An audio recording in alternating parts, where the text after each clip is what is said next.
Ladies and gentlemen, welcome to Talking About Balls. I am Justin George, joined as always by Kyle Price and Tim Buck. Two fellas, what's up?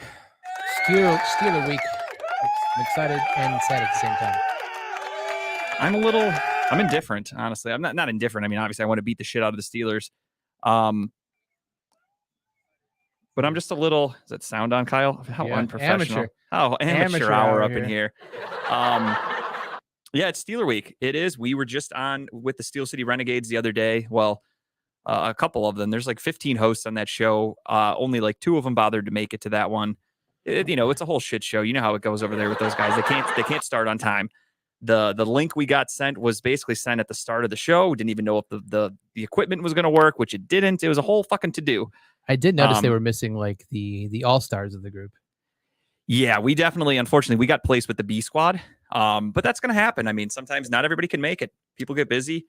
I think there was actually at one point where Talking About Balls was hosting the show because I was just going to say we were honored to host it. The host of the show fell off a couple times. A Cleveland-based show had to host a Steel City Renegades show, but what are you going to do? I mean, we're professionals. We're good at what we do, and no harm, no foul. It is what it is.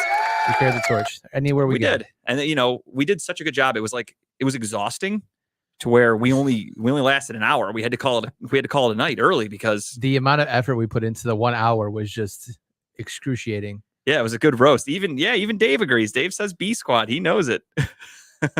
B squad, next man up. Basically, Dave is the TJ Watt of Steel City Renegades. He's the best player on the team. They don't win anything, but he's the best player on the team. And without him, I mean, it really showed. And I think that's what's happening to the Steelers now without TJ Watt. As you saw, they looked just anemic. Hey, they tried against the New England Patriots. They did. A for effort. I mean, I give them all the credit in the world. But again, Talking About Balls, we're happy to come in. We're happy to carry the show. That's what we do. You just ask. We're there. Call our name. You'll see us there. Just call a little bit earlier than a minute before the show, though. Speaking of talking, yeah, that would have been nice. Speaking of Talking About Balls and filling in and doing great things, we are so excited to announce officially here on the show that October 5th, Lucy's Seafood and Steakhouse. I think the name's really long. I'm close enough. Look up Lucy's Seafood and Steak in Brooklyn, Ohio. And October LSS, we'll just call it for sure. Sure. That works for me. October 5th, Wednesday night, we will be live from there broadcasting. We're going to get a dinner. We're going to get to review the food. But I'm really excited. I've been telling Dave since we got here at Redline Radio that we want to do a remote live show somewhere. Couldn't be happier that we got one. We're so excited. I can't wait. I hope all of you watching at home, any of you fans, if you're free that night, please show up. Come celebrate with us. Should be a good time. It'd be nice to pack the house and get everybody we know there live just to watch us and interact. That's what I really want. I also want it on record that this isn't an interactive thing, by the way. I want to get that out in the open right now. Consider it like going to a stand-up comedy show or something like that. You sit in the crowd and you shut your mouth while we do the work. Feel free to laugh. Feel free to whisper amongst yourself. And I use that term loosely because I really want you to shut the fuck up. So be quiet. You don't want people holding signs? You can hold signs. Signs are quiet. Right. Signs are quiet. I just don't want noise. I don't want you guys. I'm not talking to you directly. Don't answer me when I ask a question. If I say something hypothetically or just shut up. I want that on the record. He means it too. He lays the law down. He gets kind of scary after a while. I'm fired up right now about this. I'm excited. And that's my first thought. I'm a very pessimistic person. So the first thing I thought of was there's going to be people talking while we're trying to record. And I'm very professional. I take it seriously. So shut up. I'm warning you right now. You shut up. Bitch. Thank you. Tim will be calling you a bitch all night if you don't shut the fuck up. He is our head of security. He's the man behind the board. He's going to throw you right out in the fucking back in the garbage dumpster with all the old fish because it is a fucking fish house. Bitch. You won't be swimming with the fishes, or sleeping with the fishes. But I can't control what happens if anybody talks, so that's just a fair warning. Yeah, you don't want to see me all charged up there. You guys are welcome. But keep it quiet. He's saying because I said thank you for doing that. Got it. Okay. It's like what did we do? And now Dave should thank us for hosting Steel City Renegades. That's how this goes. It's a back and forth. Do we get a profit sharing off the Steel City Renegades now? We should. We should. I want to see a picture of me and Kyle next opening for Steel City Renegades. I want us in the opening credits for you guys. The one chip challenge for Kyle's punishment. Oh, in person at the steakhouse. Oh, that would be bad. No, because I don't need Kyle fucking puking up some flounder or whatever he's going to eat at the seafood in the middle of it. I can't have that. Kyle can handle the hot stuff, but it's what happens to Kyle's body afterwards that I'll never forget when we did the hot sauce thing. When Ruined you. We went to wrestling that night. Yes. It was a very painful night for my asshole. Let's just put it at that. Don't mind me on my phone right now. I know it looks unprofessional, but I am just trying to share the show with our Facebook page. So with that being said, though, while I'm here doing the beginning, today's a no ad day, or no break, I should say. We're going to do ads and all that shit. You're welcome, Dave. Thank you so much for saying that. It was a pleasure. I heard you did a great job at the races. I saw Tim posting some stuff about it. It looked really good. Hope you guys had a good time doing that. That looked awesome. But we were the fill-in hosts. It was kind of like, when Oprah would go on vacation, somebody would fill in. And that's kind of what we did for Dave with Steel City Renegades, which of course can be seen 7 to 9 o'clock every Sunday night during the football season. I wanted to make sure I put that in there because they do take a lot of time off during the season. So I want everybody at home to know that. I want everybody to know that we work full time. Well, they got a very old crew. I mean, I think the average age is probably like 50 on that show. So they have to get the extra long break. I also hear they're trying to, based on the age of the hosts, they're looking to move the show start time up to like 3 o'clock, give or take. Because 3 to 5, got to get to bed by 7 6. to 9 is way too late. I mean, I've heard a couple times when Chipper's on, they go lights out because he lives in a nursing home. So I understand they got to start the show a little early. But Steel City Renegades can be seen from 7 to 9 o'clock on Sunday nights, along with Medium Ratchet, along with Kevin and Quan, Professional Unprofessionals, Just Therapy on Monday nights. Of course, our boy Tim Buck Tuesday, every Tuesday night from 6 to 8. He had a great show yesterday. I can't remember his name. I apologize, Tim. Who was your guest again? Because he was fascinating. He was great. Cassius, that's the homie. Cassius, that's it. Yeah, he's got a show at the House of Blues coming up. He said he's got a show in California. Wow. Tim gets good guests, man. It's just insightful. He talks to all kinds of artists, just good people. It's a really nice mix on his show. I love it. Also on Tuesdays, though, you got Broad Street South, Crossing the Mic. You've got Gary Wenner Live. You've got, of course, Talking About Balls 7 to 9 on Wednesdays. You've got She Vibes, who they might be getting a new time soon, but for the time being, they are 7 to 8 at Studio One. Lex Vegas and Club Pizzle on Thursdays at Studio One. You have Money's Crazy Soundtrack. You have Money's Crazy Mind on Fridays. The Grapevine, of course, our guest from last week. Want to thank him again. He was fantastic. Loved having him on the show. He was so good. Facebook banned us for some reason, so fuck you, Mark Zuckerberg. We had such a good show going. We had views out the fucking ass. Everything was going so well. Then all of a sudden our feed cut out. We lost some stuff, but it is what it is. Suck. Damn right. Fuck you, Facebook. You see who the special guest on Money's Crazy Mind is this week? It's Mel. Yeah, from 4th and 15. Talking about some wrestling. I was going to get to that. Yeah, so 4th and 15 can be seen on some Wednesdays or Saturdays. Their show's on a bit of a break right now, but when they come back, 4th and 15, of course, I've been on it. Kyle's been on it. Mel, friend of show, great guy. He will be on with Money's Crazy Mind on Friday night. Looking forward to that, talking about wrestling, as Kyle said. All things wrestling. It's WRASSLIN. So that means you're talking just WCW Deep South Wrestling. Of course. And then you also have Too Much Information, TMI, and Comedy and Cocktails on Saturday. So what you're saying is we have a full schedule of shows on Redline Radio. I just read through it every single day of the week. I kind of look, though, for some of you out there, pick up a show on a Monday. We only got one show on Monday nights. We need to pick that up. Step up. Yeah, we need someone to jump on here and do a show, Studio 2 on Monday nights. I would almost think Steel City should move their show, and this isn't trying to be funny, this is serious. They should move their show to Mondays because then they have a day to kind of digest. They can go live during the Monday night game. Mm-hmm. The Steelers, of course, are terrible, so Monday night games are going to be a thing of the past. So they'll at least for the foreseeable future. Yeah, they're going to have their Mondays open, so it's going to be perfect. It's a good thought. They probably should get a manager, probably help them out a little bit. I would, hey, I'm not going to tell them how to run their show. They seem to be doing an all right job, But yeah, Mondays look bare, but every day of the week, check it out. Redline Radio always have something going. There's always something new happening. Great stuff. Over the weekend, last weekend, they live streamed Dave at the races. Always something happening. The Jets are good. The Jets are fine. I think they play the Steelers this year, if I'm not mistaken, don't they? Are they playing everybody in the AFC North? I believe so, yeah. I believe so. Yeah, they're going to beat the fuck out of Pittsburgh because, Joe Flacco torched us. And our Jacoby Brissett, Nick Chubb ran mud holes through that Jets defense where the Steelers obviously have no offensive line. We'll talk about all that when we do the preview of the Browns versus Steelers. I'm over the Jets game now. I've moved on. You've really? Yesterday I was pissed. I still wasn't over it. Even a little bit this morning, I was still a little pissed. I don't know, man. Like this entire week's just been a fucking drag. Like I just can't help but listen to sports talk radio on my way to work. It's just a channel. It's on my radio. I get in and as soon as they turn the car on, they're just talking about the Jets. They're talking about how fans should act. They're talking about the ownership, talking about coaches' responsibility, trains, buses running over. It's just, every day is depressing. And I don't know. I can't get past it. I just want to I'm glad that I think I've heard people mention, I'm glad the Thursday night game we're part of it because it gets this week kind of over with sooner. Either we're Mhm. going to be happy come tomorrow night or we're going to be just pissed off some more. But yeah, I'm not 100% past it yet because that fucking sucked. I mean, don't get me wrong, I'm pissed. I just kind of am at the point where it's over and done with. There's nothing you can do. Yeah. The one thing that kind of helped me out, feel better about it, was the players only meeting, which we'll talk about all this. But yeah, no, it doesn't really bother me. I mean, the defense had some blunders and the Jets had to get really lucky. I've kind of put it all into perspective. The Jets needed to do a fake punt. Yep. They needed to get an onside kick. They needed us to miss an extra point. Like, all the stars had to align for the Jets to get that win, which just shows me that the Browns, it was a fluke thing. I mean, obviously that was an embarrassing loss, a loss that was a historic loss that should never happen to another team in history of the NFL.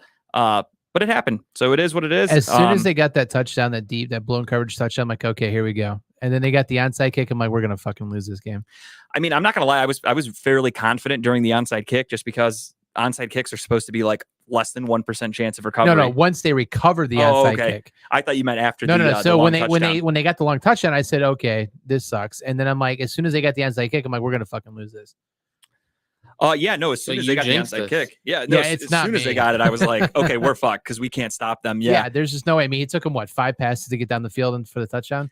Yeah, because I mean, with the onside kick recovery, they're already damn near at midfield. So they only needed to go 50 yards in, a minute and a half or whatever the time was because we gave up that touchdown so damn fast. It is what it is. We weren't going undefeated. I did predict we would start off 3-1 with our loss coming from Pittsburgh, but Pittsburgh looks like complete ass. So I think tomorrow, spoiler alert, I think the Browns should win pretty easily. And then you beat the Falcons next week, and then you're 3-1, just like we all predicted to go through the start, and everything's going to be okay. Falcons look pretty good though so far. They've looked okay, but I mean, they're 0-2. They look like the team that can catch you though, like can get you off guard. I mean, they've played really pretty 2 good games so far this year.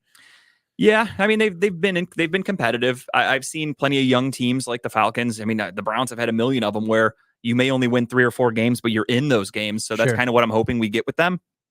I think I just hope that Sunday was a wake up call for everybody. We'll break the game down entirely, and I will give more in depth thoughts on that. But we will move on first and foremost. Browns fans, as Kyle said, calling in a radio station saying, so-and-so should get hit by a bus. So-and-so should do this. I think it was karma that kicked us in the nuts on Sunday. And that's because of this group of fans, as you will see right here, putting happy endings are not illegal with a Deshaun Watson. First off, why is he in a fucking Texan shirt? Okay. Why does he look like a white woman on a mannequin? Also, I think is that long hair? It looks like a white woman on a mannequin. Why does the white woman have a penis, I guess? Well, it's 2022, so we're not here to judge that. Okay. We don't. I'm not trying to get canceled, but that's a huge dick. Yeah, good for her or him. Good for them. Good for they good for or whatever. Them. I don't know. Good for they. I don't know what the fuck you're supposed to say anymore. But honestly, Browns fans, come on, let's be better than this. I understand the quote's kind of funny. If you want to just hang up the poster, because that's a direct quote from Deshaun Watson's lawyer. So it's not like they're putting that up there to be funny. That was a literal direct quote from a lawyer who has a law degree and it took the bar and all this and that. The mannequin though, come on, guys.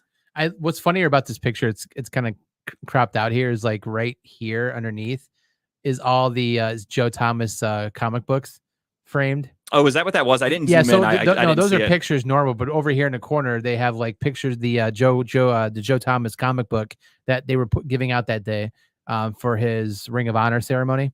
So they have that in the front too. So it's just funny that the whole picture encompassing is just weird. Yeah, I actually my brother and sister-in-law went to the game and she took a picture of the Joe Thomas magazine comic book thing, but it says it's basically like a what are they called, the game book or whatever. Yeah. And it says like Browns versus Jets, whatever. And she's like, hey, do you want this for your basement? Like whatever. And I just said, nope, I want no memories of this game. So no, thank you. I love you, Joe Thomas, but no fucking way is that entering my house. I want this game out of my mind forever. So you're saying this is what we kind of just fucked ourselves for the whole, because it's funny you mentioned that, because if you go in, I don't know if you're on Reddit, I'm sure you are, underneath the Browns, there's just like a whole like thread of like just how karma basically bent the Browns over on Sunday. I mean, yes and no. Honestly, it just I believe that we beat ourselves. The Browns completely beat themselves. It's 2 weeks in a row. The defense has had huge meltdowns. Again, I'll break it all down here in a minute. But the fans have to stop giving reasons for the media to shit on us. The Browns are already a very hated team. The Browns are a couple jerseys were funny. They said rubbin and hers said tuggin, both number 4. I mean, if you want to do that, I guess that's okay. But like something like this, is going to go viral.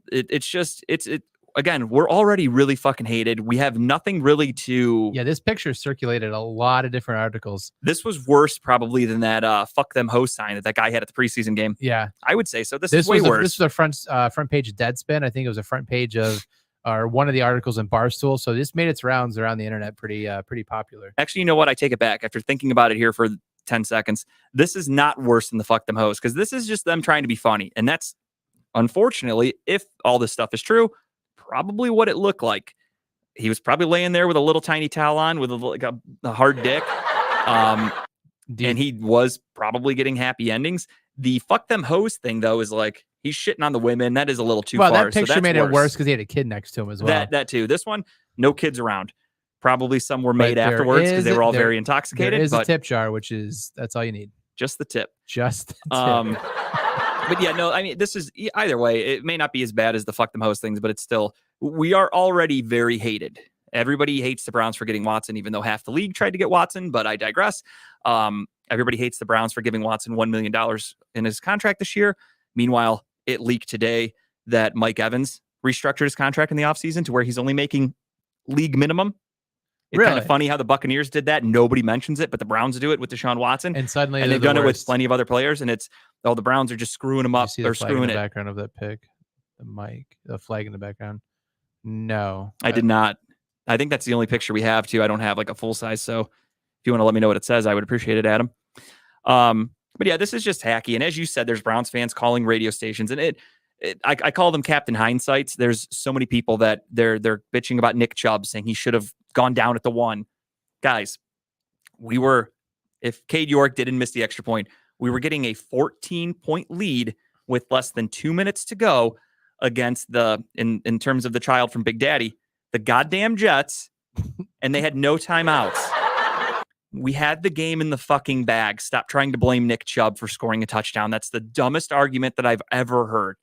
Well, think about it too. In order to get that first down for him to go down, it was the 1 yard line. He was the 1. Yeah, he's not going to fall down there. Full speed. What could he have really done when he's surrounded by defenders? I mean, if you try to take a knee, you're probably going to get hit from behind and knocked into the end zone anyway. Right. Maybe you get knocked out of bounds, which would have been okay. But I mean, it's so easy, again, as non-football players, as everybody that's watching this show and talking about it that have never played at this level, it's so easy for you to go, oh, why didn't he go down at the 1? That's what I would have done. Sure you would, guy who works at fucking Heinen's or something. Sure you would have gone down at the 1. You know all about what to do in a clutch situation of football. Did you get the picture? It's that one picture with Watson's face on it. Oh, the guy with the dick? I don't know. I didn't see that. So maybe that is photoshopped. I really that is hilarious. At this rate, based on the looks of their tailgate extravaganza, wouldn't doubt it if that's actually what happened there. But yeah, Browns fans need to fucking relax a little bit. Yeah, I mean, just listening the entire week, obviously you have the fans calling in saying, okay, so someone needs fired. I think we even texted on Sunday and said Joe Woods needs to go because it's just something's not being communicated directly to that defense. And there's just no organization. It just confuses me more than anything is that this defensive coordinator, we're all here last year and we didn't have this problem. Like we didn't have these blown coverages like we did like this year. Ironically enough, we actually, if you remember, the first couple of weeks of the season last year, our defense sucked. Everybody was online bitching about how shitty our defense is. We didn't have this kind of like we didn't have this, but like still, this. Yeah. It does seem though that like for 3 straight years, we've definitely had defensive issues where we're up and down. We're very Jekyll and Hyde. It's to the point where you are in year 3 with this group. You are needing to kind of blame somebody for not doing their job properly. The more if you keep a crew together, the longer you go, the better everybody should be. Right. The defense should not be having these issues, especially when you have veterans like Denzel Ward, veterans like John Johnson III. Grant Delpit's in his 3rd year right now, so he's technically kind of a veteran. He's young, but he's still getting up there. Anthony Walker's back there. I mean, you have Miles Garrett on the defense. How is everyone not on the same page? How are you having these breakdowns? You're not going to fire players. Yeah, that's not how sports work. Somebody has to be held accountable. To me, you got to go for the defensive coordinator. they're not going to fire him on a short week. I knew that. I was pissed immediately after the game, and I was saying they should have fired Eric Woods. Don't get me wrong. But I knew after the game, there was no way they're going to fire him on a short week. So with that being said, they have to show up tomorrow night. I'm talking the defense has to play like they did in the playoff game against Ben Roethlisberger. I'm talking multiple turnovers. You have to dominate the fucking game. That's it. If we come out and we give up, Pittsburgh is known right now. Ask any Steeler fan, Dave, if you're still watching. What do you feel? How do you feel about the Pittsburgh offense? We talked on Steel City Running Lates the other day. They hate the offense. They want Matt Canada fired. They say the Pittsburgh offense is fucking disgraceful. If we go out there and we give up, you gave up 31 to the fucking Jets, to Joe Flacco and the Jets. The Jets are projected to be one of the worst teams in the league this year. You lost to them, A, and B, you gave up 31 points. You cannot give up a lot of points to Pittsburgh. You just can't. Right. Their offense sucks ass. Yeah, and it's one of those things where I think it's funny talking about the offense. I've seen two different quotes this week, one from Bill Cowher, one from Ben Roethlisberger, all saying the same thing about Mitch Trubisky, is that he's afraid to make mistakes, so he's playing very conservatively. Or someone's saying that, oh, he's being held back by the offense. They're not letting him loose to make mistakes. So he's throwing that very conservative type football. But no, it's true. They can't move the ball. They've proven they can't move the ball. So we should win this game easily. But I mean, you gotta, let's be honest. I mean, I'm still a little nervous. Yeah, until after Sunday, I'm afraid of every team right now. I will say right now that, yeah, I agree. 55 points in 2 games is disgusting, especially when you're facing Joe Flacco in year 15 or whatever he's in, and Baker Mayfield. Imagine what's this defense going to do against Justin Herbert? What are they going to do against Tom Brady, Josh Allen? We face all those guys this year. They better figure this shit out today, or it's going to be a fucking awful season. Start the other quarterback on a fantasy team is all I can probably suggest. That's kind of what it's looking like.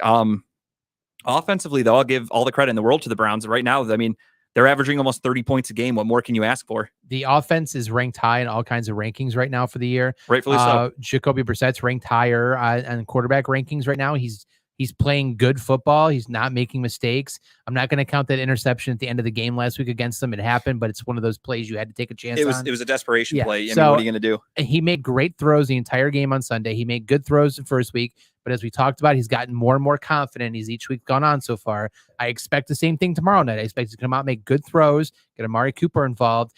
However, my only complaint, and this is not a I won't say it's a Jacoby fault, but I mean, there's more people than Amari Cooper out there that I think you need to get more involved. You look at the stat line, the other receivers only had like 2 or 3 catches. They all went to Amari the entire game. Yeah. So, I mean, maybe get the tight ends more involved. Get, Harrison Bryant back there, get Njoku involved.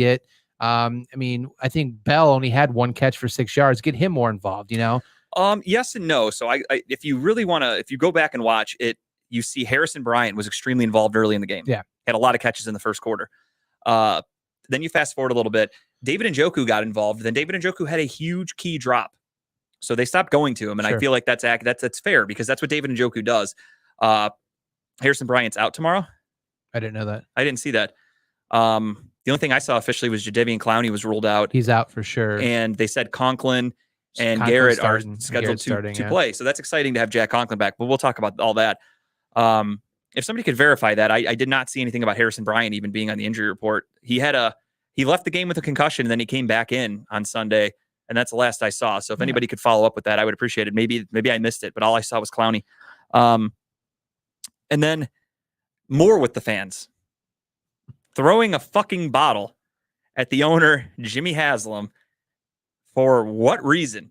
Don't get me wrong. You may not like Jimmy Haslam because he was accused of the behind the scenes shit at Pilot Flying J, but at the same time, he just looks angry. He does. He looks pissed. I mean, that was probably taken after one of fucking Joe Flacco's 4 touchdowns. I had that look in my fucking basement. I just didn't have the gray hair, or white hair technically. But we look terrible. I don't blame him for being pissed. But why are fans throwing things at Jimmy Haslam? Jimmy Haslam has done everything in his power. He is the only owner in football that's given a guaranteed contract like he did to Deshaun Watson. You're going to be pissed at him. He's trying to get you your franchise quarterback. He's trying to win a championship. He is doing everything in his power to make this team successful. You're going to throw a bottle at him, albeit an empty Aquafina bottle. Still, what are you doing? So that guy got arrested. That guy is banned from Cleveland Browns Stadium, which the way they played on Sunday, that's probably a good thing. I don't even think that's a punishment. They should actually give him season tickets the way the defense played. I mean, to throw an empty water bottle and be accurate with it's pretty impressive. Yeah, I mean, If it was truly empty, to throw an empty water bottle at distance and hit somebody, if you were meaning to hit him, is pretty impressive. especially from what I heard was the guy was fucking wasted. So the fact that he's just loaded drunk, sitting very, very low to the stadium, he had really good seats. And then to chuck a bottle at Jimmy Haslam, I mean, talk about balls. We should get that guy on the show. I would love him. Yeah, he deleted all of his social media because of all the backlash. So if he's out there, if anybody knows that guy, get him in touch with me. I'd love to have him sitting right here, dead center. Talking about balls. Right where Right where Jimmy's cock is, right there. I want you sitting there, right where you threw that bottle. But yeah, so the Browns fans are a little fucking out of control, and I understand. Okay, so Brian should be good. I thought so. But yeah, it's going to be a good game tomorrow. We'll break it all down in the second half of the episode because you guys know how we do it after our picks. But again, spoiler alert, Browns should win, and they should win easily, and they better win easily, I should say also, because you're getting shit on. Again, the national media, fans around the world, they are looking for every reason to talk shit, to hate on you because you have Deshaun Watson. The mannequin getting a hand job thing, more fuel to the fire. The fuck them hoes sign, more fuel to the fire. The people wearing jerseys that say rubbing and tugging. It may seem funny to you, but you should wear funny jerseys making fun of players if they're on the opposing team. Why would you wear a jersey making fun of Deshaun Watson, basically, if you're a Browns fan? You just got to be the cool guy at the Muni lot. That's what you were going for. Like I bought a Deshaun Watson jersey as soon as we traded for him. I wore it to the draft in Vegas, but I wasn't wearing it to be ironic. I love the Cleveland Browns. I like Deshaun Watson a lot as a quarterback. You also like a little bit of drama, though. And also, too. I was like, hey, I'm in Vegas. I'm showing support for my team. Because either way, I was going to get people. Let's say I wore a Cleveland Browns shirt, just a t-shirt. There are going to be people that are going to talk shit and say, oh, you have Deshaun Watson. You have this rapist, whatever they want to call him. I figured, fuck it. I'm beating him to the punch. Sure. I'm just going to wear a Watson jersey so they don't have to ask me, how do you feel about them trading for Watson? I'm going to fucking wear it with pride and say, I'm happy as fuck they traded for Deshaun Watson. So that's what I did. But the fans that are wearing things making fun of him, I just don't understand it. Are you a Browns fan or are you not? Like, if you don't like Watson, that's your prerogative and you're more entitled to wear that jersey, I guess, if you really want to shit on him. But at the same time, if you don't like Watson and you're that against the Browns having him, why are you going to the games? Why are you spending money on merchandise? Why are you doing things like that? It doesn't make sense. I'd be curious to see if they even went into the game or they just went down and tailgated. I thought he said they were in the game. The jerseys were. I don't know if they were the same people though. Yeah, he said the couple's jersey at the game was funny. So I don't know. Maybe they were just tailgating. I don't know. But Browns fans got to get their shit together. Although this week was very justified, in my opinion, to be mad. And Myles Garrett, he needs to pretend he's at Lucy's Seafood and Steakhouse watching us live, and he needs to shut the fuck up. I love you, Myles, but shut your fucking mouth. Stay in your lane. We are paying fans. We have every right to boo you off the fucking field that you just choked away a game against the goddamn Jets. We have every right to talk shit.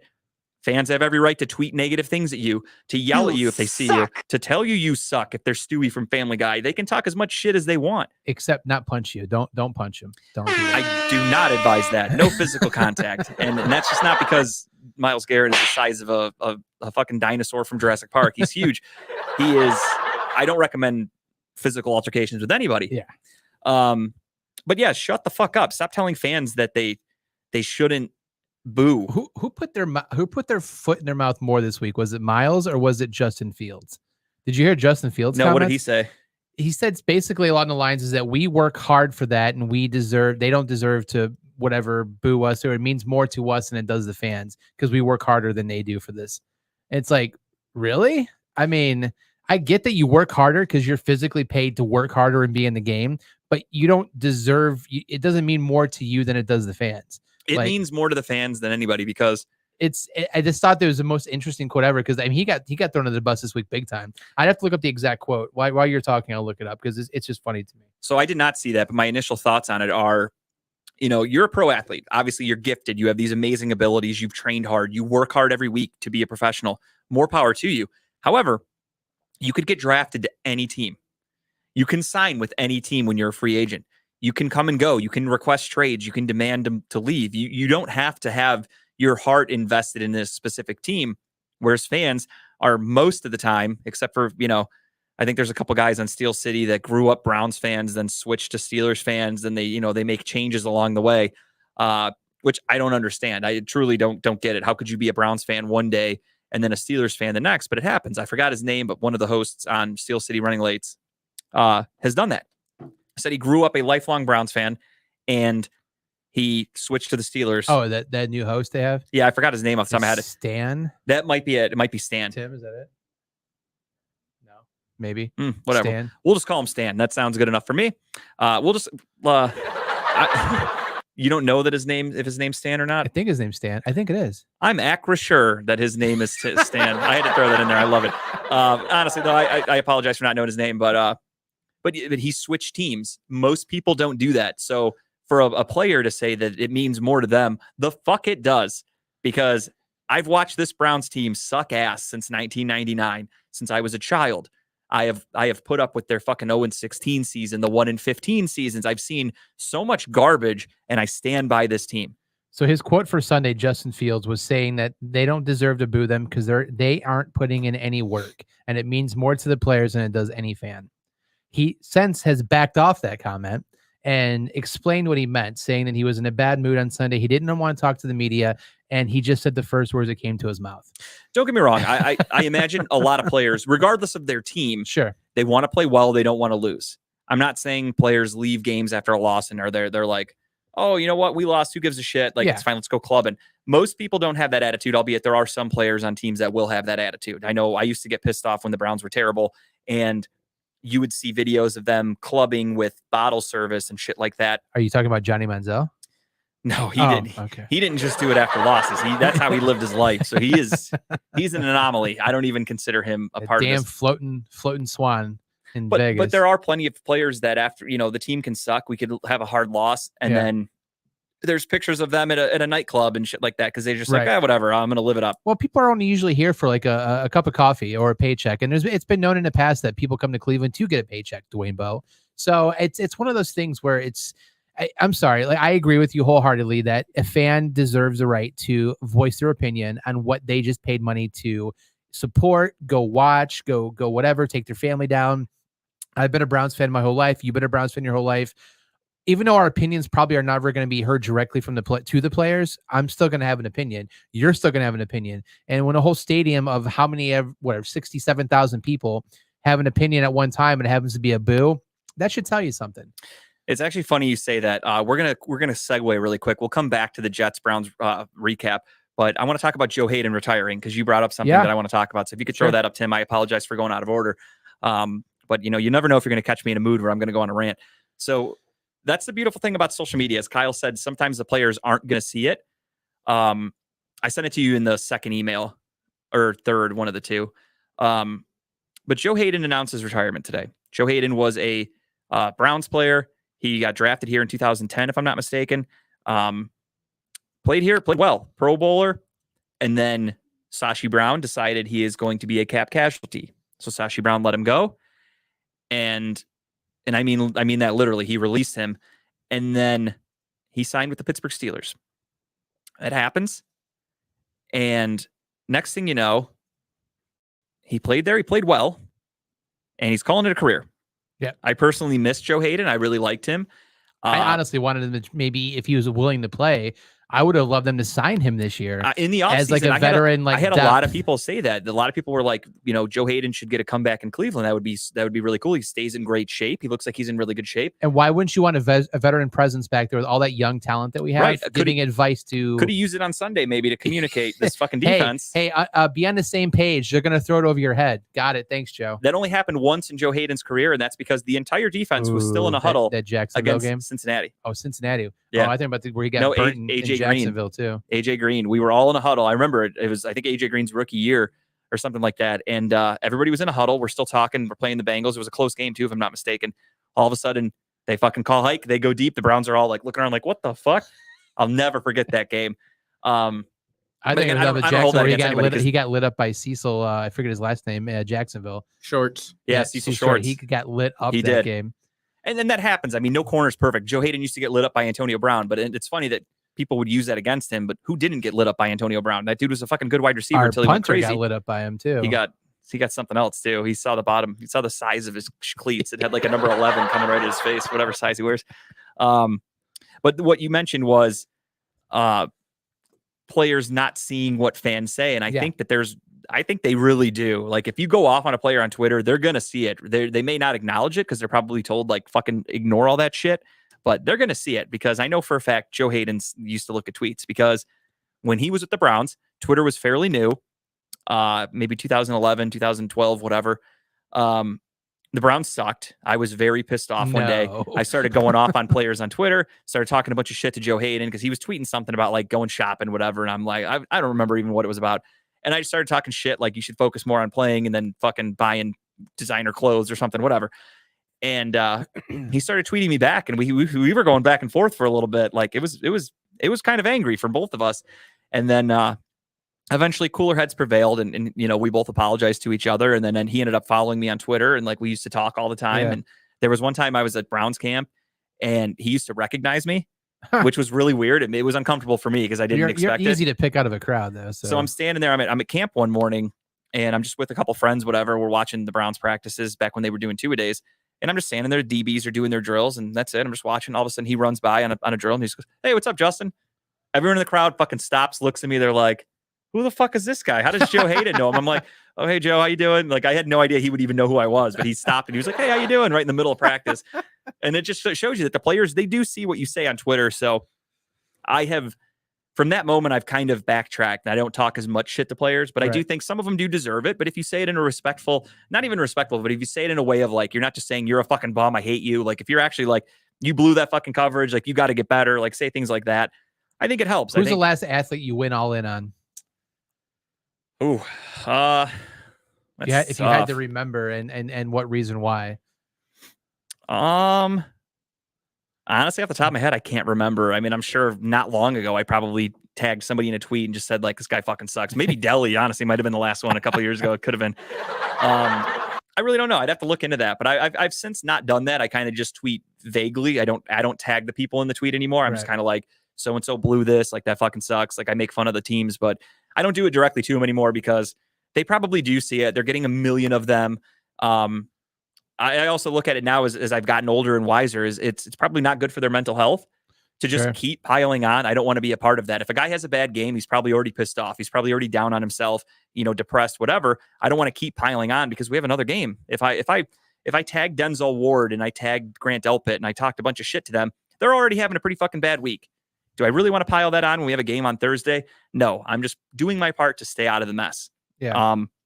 But yeah, you mentioning the players, you're not seeing things made me think about that Joe Hayden story. That's why I wanted to do a piece on him. I'm a huge Joe Hayden fan. I've always supported him when we drafted him. What happened was I forgot he was talking shit back. We were talking shit and I told him something like, we should have drafted Earl Thomas over you or something like that. Like I was roasting him. Like I was just saying, I'm like, you were a fucking bad pick. We should have taken this. Maybe it was Eric Berry. Whoever was taken after him. Both legit good picks. Very good. I mean, Joe Hayden is no slouch either. I was just pissed off. We suck. So I told him like, we should have taken this guy instead of you. Like you're a fucking bum. Like I was going off on him, but it all worked out. We became friends. Everything's good.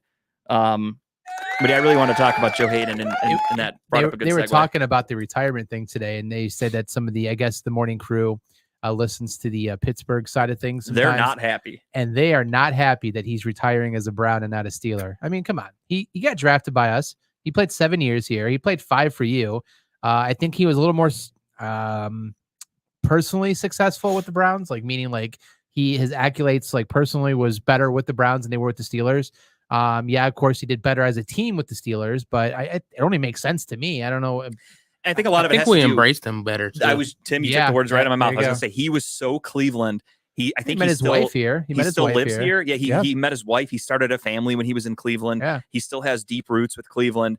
So I think that's why he wants to retire a Brown, because that meant that was literally his whole life. Like that got him in the NFL, his foot in the door. That started this, he's made a lot of money playing in the NFL. I mean, let's be honest too. Pittsburgh burns a lot of bridges when it comes to teams and with players too. They do. I mean, how many times do you see watch Steel City Running Lates? How many times is there a pretty decent player that would probably be successful on any other team, and they're shitting on him? This guy fucking sucks. Get him out of here.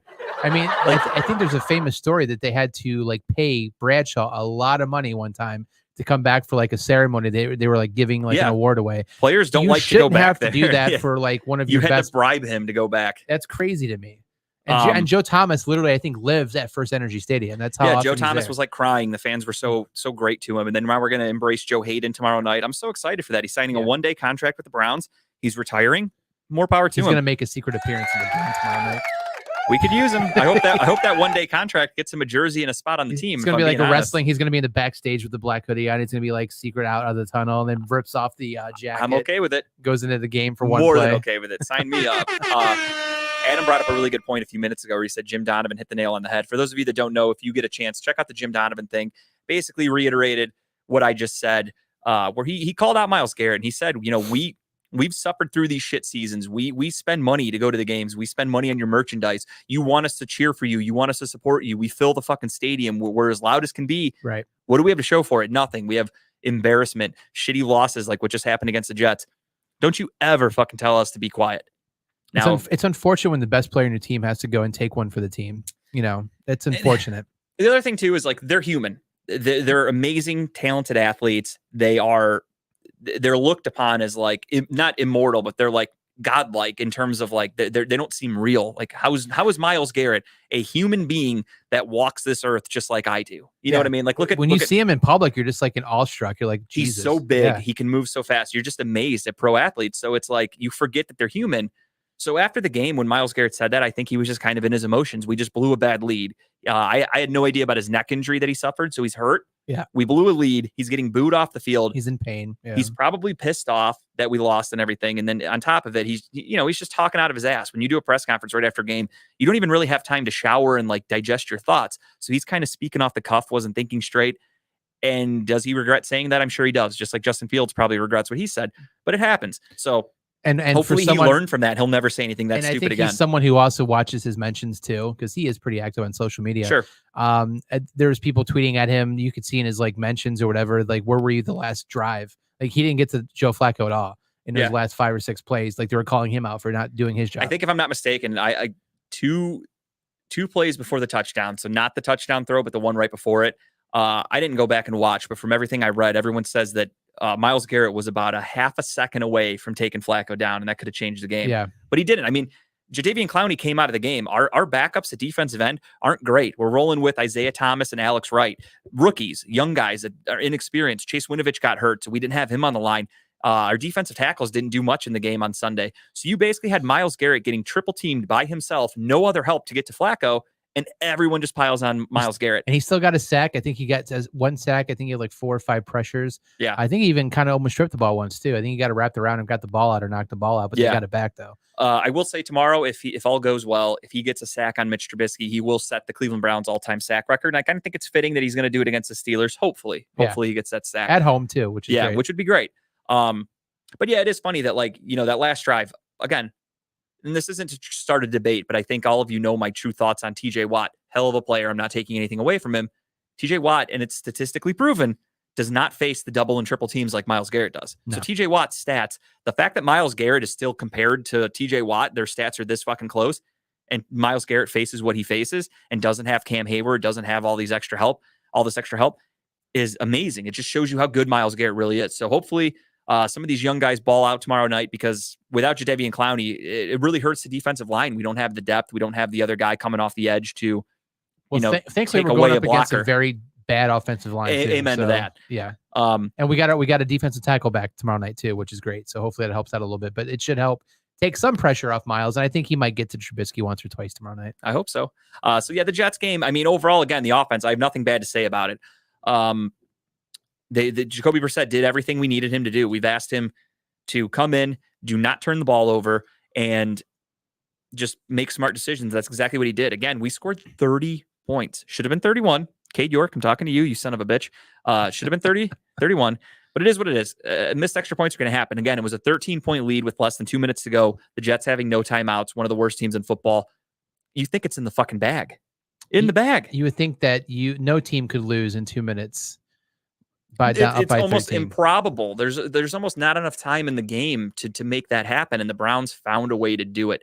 But it is what it is. On the defensive side, though, it is embarrassing. You cannot have these fucking collapses. You just can't do it. It's 2 weeks in a row you've collapsed against shitty offenses. The Jets suck and the fucking Panthers suck. You cannot collapse against teams in the NFL, especially bad ones, because the good ones are going to torch you. The Tennessee Titans last year, they were the 1 seed. Great team. Mike Vrabel, coach of the year. They have Derrick Henry. They have Ryan Tannehill. Did you see what the fucking Bills did to him on Monday night? They beat the shit out of them as if they were, one of the worst teams in the NFL.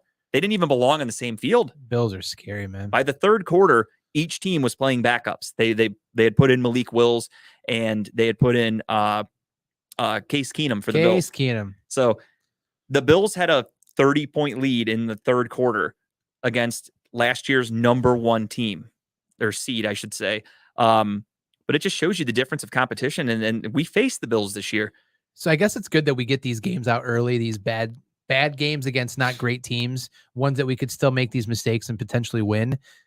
Now, because after week 4, it's going to get harder. So if we get these wrinkles ironed out now, this might be a blessing in disguise. I hate being this optimistic about shit, but it could be a blessing in disguise. We got the wrinkles ironed out. We're good to go. And then going into good teams after week 4, we should be good to go, right? Knock on wood. That's what should happen. What made me feel better today, truthfully, was I was, sitting on the toilet and scrolling through taking Facebook. The old number 2. Yeah, dropping a Browns as they played on Sunday. Nice. And I'm going through my memories, and last year, this is what made me feel better today, because the Browns did, of course, last year finish with like a top 10, top 5 defense, if I'm not mistaken, last year. But I look at my mentions, and I have one from last year, a year ago today, actually, and it says, "Can all of you at-home detectives working on the Gabby Petito case add the Browns to the list of your unsolved crimes? Their defense has been missing for 2 weeks now, and I'm starting to worry." So I looked at that, and I went, okay, so this is after week 2. Our defense looked like shit. Yep. We turned it around. We were okay. Yeah. So that's where I was like, okay, not so bad. I'm actually feeling a little bit better. It kind of helped me. But that's a Browns fan. Back to talking about Browns fans. That's a Browns fan mindset that we're okay with these horrible games. Because I am not okay with it. No fucking way. We're to trying to look at the thin positive light out of these games, if there is any, I guess. Maybe. I mean, for me, it's not even like I'm not even looking for a silver lining. I'm embarrassed. It's shitty, and I'm ready to move on. I don't ever want to talk about this Jets game again. It was pathetic. The Browns did hold a players-only meeting on defense where they let it all fly because Denzel Ward was asked whose fault was it. Everybody was blaming Denzel in the media. He came out, and again, not the best answer, not a very political answer. Ballsy answer. He said, "That was not my coverage, but I'll take the blame. That's fine." So he basically was throwing his teammates under the bus, which is not something you want to do. And then Nick the Man Chubb came out and did a great thing. And he basically just said, "I should have taken a knee at the 1. We would have won the game. End of story. That's on me." He took all the fucking blame. Because he knows that, that only him and maybe Miles are the only 2 people that you're really not going to go after so hard. No, Myles Garrett, I mean, he just said something stupid. He didn't do anything to hurt us in that game, so I'm not holding anything against him. Nick Chubb, again, scored a touchdown with less than 2 minutes to go, giving you a 2-possession lead. No fucking team, no fan in the world is going to see that and go, "I wish he wouldn't have scored there." There's not one person that would say that about their team. Everybody and their brother would do exactly like I did in my basement. We're all fucking high-fiving, and we're saying, hell yeah, this game's over, nail in the coffin. That's what everybody and their fucking brother did that. And then now there's the armchair coaches in hindsight going, well, he should have went down. I mean, doesn't Stefanski teach this kind of stuff? And should have held the coaches more accountable. I forgot who they had on the radio today, and I don't even know what station. It might have been 850, but the guy, I forgot who it was, but he was a national guy, and he brought up a really good point. He goes, I wasn't there, but I'm almost willing to guarantee you the analytics department were okay with scoring a touchdown in that situation. I would hope so. Because the analytics department are going to call down and they're going to tell Stefanski or his assistant, whatever. They're going to tell him every little detail that they want to tell. Like, hey, right here, you want to try to do this, try to do that. When the Browns were at 1st and 10 and at like the 12-yard line, so the first down marker was at the 2, he goes, I'm willing to bet they not once said, go down and stop the clock. Because it was first down. I guarantee they said, just fucking score, get it over with. So I'm never going to hold that against Nick Chubb. I'm never going to be mad about scoring, especially to make it a 2-possession game. If we were down by 5 or, whatever, and we scored that touchdown with 2 minutes to go and you give the Jets the ball only down by 2 or whatever with less than 2 minutes to go, that's a questionable situation because then all they need is a field goal to beat you. So that's where you would go. You need to kill some clock in that situation. This time, you can't be mad about that at all. Right. It's just the defense fucked up. You cannot give up that deep touchdown. You cannot give up an onside kick, which another thing. Everyone's trying to blame Mike Prefer, the special teams coach. Everyone's trying to blame Amari Cooper. Amari Cooper did the right thing. Nobody was expecting them to kick to that side. It was a bit of a trick play, which kudos to the Jets for trying it. And There was no design. There was no, that kicker said, I'm kicking that fucking thing right to Amari Cooper's dick. He's going to swat it. It's going to hit our guy and stay in bounds. Yeah, There's nobody no watched way. the replay then because he did try to throw that ball out of bounds. Yeah, he was so close to the sideline. He just went to swat it out of bounds because it would have been Brown's ball. That's a veteran That's move. a very veteran move. Yeah, he knows what he's doing. You know, footballs are oddly shaped. They're meant to do that so they can bounce everywhere. So they're hard to pick up when they're moving around. The goal of an onside kick is to make it fucking tough for somebody to pick it up.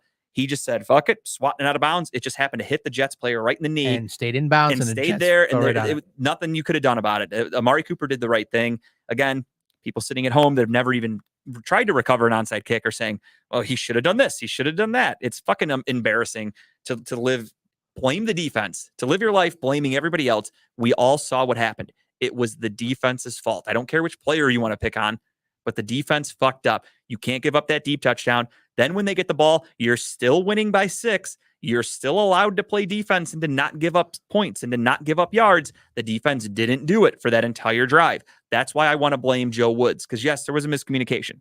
The miscommunication made it still a 6-point game.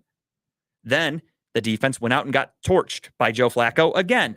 That's why I really want to blame Joe Woods. I really want Joe Woods held accountable. I mean, yeah, but I'm saying in crunch time, the defense still couldn't figure it out. So that's where I'm going. It's a Joe Woods problem. I mean, you made Joe Flacco look about 15 years younger. You made 300 yards, 4 touchdowns. Garrett Wilson look like a Pro Bowl veteran. Randy Moss. Yeah, exactly. Like you're making this Jets team look like a team that's going to go on a run. I mean, I'm okay if they win the next couple games because they play, I think, the North the next couple games anyways. Yeah, they got the Bengals this week. Yeah, so if they win this week, I'm fine with that. I'm not picking them, but if they won, I'm okay with that. But so no, it's just one of those things where the defense is making just horrible plays. They're not, the only thing that's really solid for us is our front four, and that's it. Yeah. That's it. Nothing else behind that line makes me confident whatsoever. No, and it should. I mean, you have guys like JOK, you have Anthony Walker, you've got Denzel Ward, you've got Grant Delpit, John Johnson III, you have Greg Newsome, you've got Martin Emerson, you've got these talented ass players. On paper, it's a legit Our secondary is supposed to be one of the best in the NFL. Our linebackers are a little bit to be desired. But our worst part of our defense is the secondary right now. You just got torched by Baker Mayfield and the shitty Panthers. You got torched by Joe Flacco and the shitty Jets. You should be ashamed. You should be embarrassed. That behind closed doors meeting better have opened up some eyes. That's all I have to say about that. To be a fly in that wall would have been great. I would have loved it. But with that being said, we are moving on from the Jets game. We are officially done. It's over. You can't go back. We're 1-1. It is what it is. As I said, 3-1 with Jacoby Brissett to start the season first 4 weeks. That was my goal. So we still have a chance to keep that going, win these next 2. Another good bit of news, I guess, is Justin Herbert got kind of banged up. So that's something to keep an eye on against the Chiefs. He looked so much pain. He looked like he was hurting. And God damn. That's something that you're going to get hit in that spot a lot as a quarterback. And that's not going to heal. If it's a rib injury. The balls on that guy, though. I mean, and he went back in and threw a fucking pill touchdown. Like, dude, he just a fucking perfect throw. I mean, I was watching that game. Like, there's no way he's going to make these throws with accuracy right now because he's going to have nothing behind it. He can't get it. And dude, laser shot right down the middle. He's a stud. That was a hell of a game. On top of the Browns holding kangaroo court, if you will, with the internal players only meeting, there's also more internal issues going on, and that is with Perry and Winfrey. Perry and Winfrey was a rookie from this year. I forgot what round, 4th or 5th round pick, whatever, from the Browns. Do we ever figure out what exactly happened? No, they're never going to come out and say it. Even Perry and Winfrey met with media yesterday, and he would not disclose what happened. He just said that it was a learning experience. He needed it. Yeah. It made him it's going to make him a better person, a better pro. I hope it does. We don't know what happened, but apparently the Browns behind the scenes told him he needs to straighten his shit out. He needs to mature, needs to do this, needs to do that. Didn't listen. Continued doing whatever behavior, doing whatever they don't like, until the point where he got publicly called out by the coach, by teammates, and then was basically suspended for the game. He was inactive for disciplinary reasons, which is just a nice way of saying suspended. He was suspended from the team, wasn't allowed to play on Sunday. Again, no idea why, but he came out. It seems like he's in good spirits about it. Hopefully it does wake him up. Hopefully it lights a fire under his ass, along with the rest of the defense who need a fire under their ass, and they come out tomorrow night and they fucking dominate. Didn't Miles call him out? Miles did. Stefanski basically said, he's immature, needs to mature. Then they suspended him. He came out and admitted, like, yeah, the team talked to me behind closed doors. Then they had to go public with it because I wasn't getting the message. So he seems very receptive to everything that they said. I hope it works. I hope it turns his career What around. was the thing you said to me the other day? You said something was tweeted but then deleted. Oh, so last Monday night, the Broncos Seahawks Monday night game, he tweeted out at like 8:00 or something like that. He's like, let me get someone's YouTube TV information. And then if you look in the comments, there are people that are literally just screenshotting a thing that says Perrion Winfrey signs 4-year contract with Browns with signing bonus of whatever $1 million. Like he's a millionaire now, basically. Even Right. he should be at least close to, depending. I don't know how they break down when you get paid specifically for an NFL player, but I digress. He's making a lot more money than anybody in this room. And he's asking for a login. And he's asking for people's free YouTube TV, which is like, what, $60 a month? I have YouTube TV. He's asking for that for people. So it initially kind of made me think, like, what's he doing with his money? Maybe he's out clubbing all the time. Maybe he's blowing his money on strippers and bottle service and dumb shit. He's being an immature fucking idiot. And that's why the Browns are calling him out, because what rookie draft pick, mind you, he's not an undrafted free agent where maybe he doesn't have money. He was a mid-round draft pick who should have plenty of money to get YouTube TV at least. I'm not saying he's going to live like fucking Jeff Bezos, but you have enough money for YouTube TV, and he's asking people for it. I will admit, I tweeted back at him and I said, hey, I'll give you my YouTube TV if you come on my podcast. I did tell him that, and I meant it.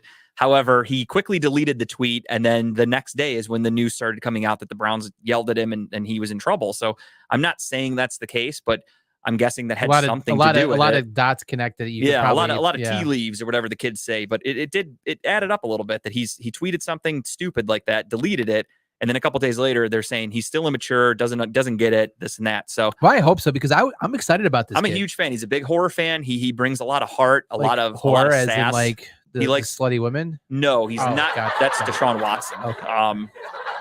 No, Perrion Winfrey just seems like a good, fun dude with a lot of energy, good teammate. Yeah, I mean, I want that passion, that fire that come out. He wants to take your head off. That's the guy I thought we were drafting. I haven't seen that yet. I don't know. So I hope tomorrow, again, if he gets any playing time, you don't know. The NFL is a weird thing. He might be back officially, technically, but might not play at all. But he might not see a snap. So you never know. They might say, fuck it, you're going in on special teams only, and you'll earn your playing time, which I agree with. The NFL should be that way. You earn your playing time. Nothing's given. Everything's earned. That's happening with Carl Davis, the defensive tackle with the Eagles.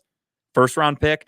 Huge excitement for him. Yeah. He's not getting a lot of playing time. He's fourth in the rotation of defensive tackles, not seeing a lot of snaps. And that's just because you earn your playing time. That's how it should be. Not lie. I mean, that Eagles defense is pretty good too. It's very good. And the fact that the 14th overall pick or whatever he was is barely seeing the field just shows you that A, they didn't necessarily need him, but B, it just shows you that they're willing to let you sit, let you learn, and say, fuck it, you're not just seeing the field because you're a first round pick. We're playing the best players. So it's cool to see stuff like that. But hopefully Perrion Winfrey gets his head out of his ass, and we'll see what happens with him. Quick week 2 recap of the NFL. I made a couple notes here. The Mike Evans, Marshawn Lattimore fight was pretty cool. Mike Evans they were both kicked out of the game.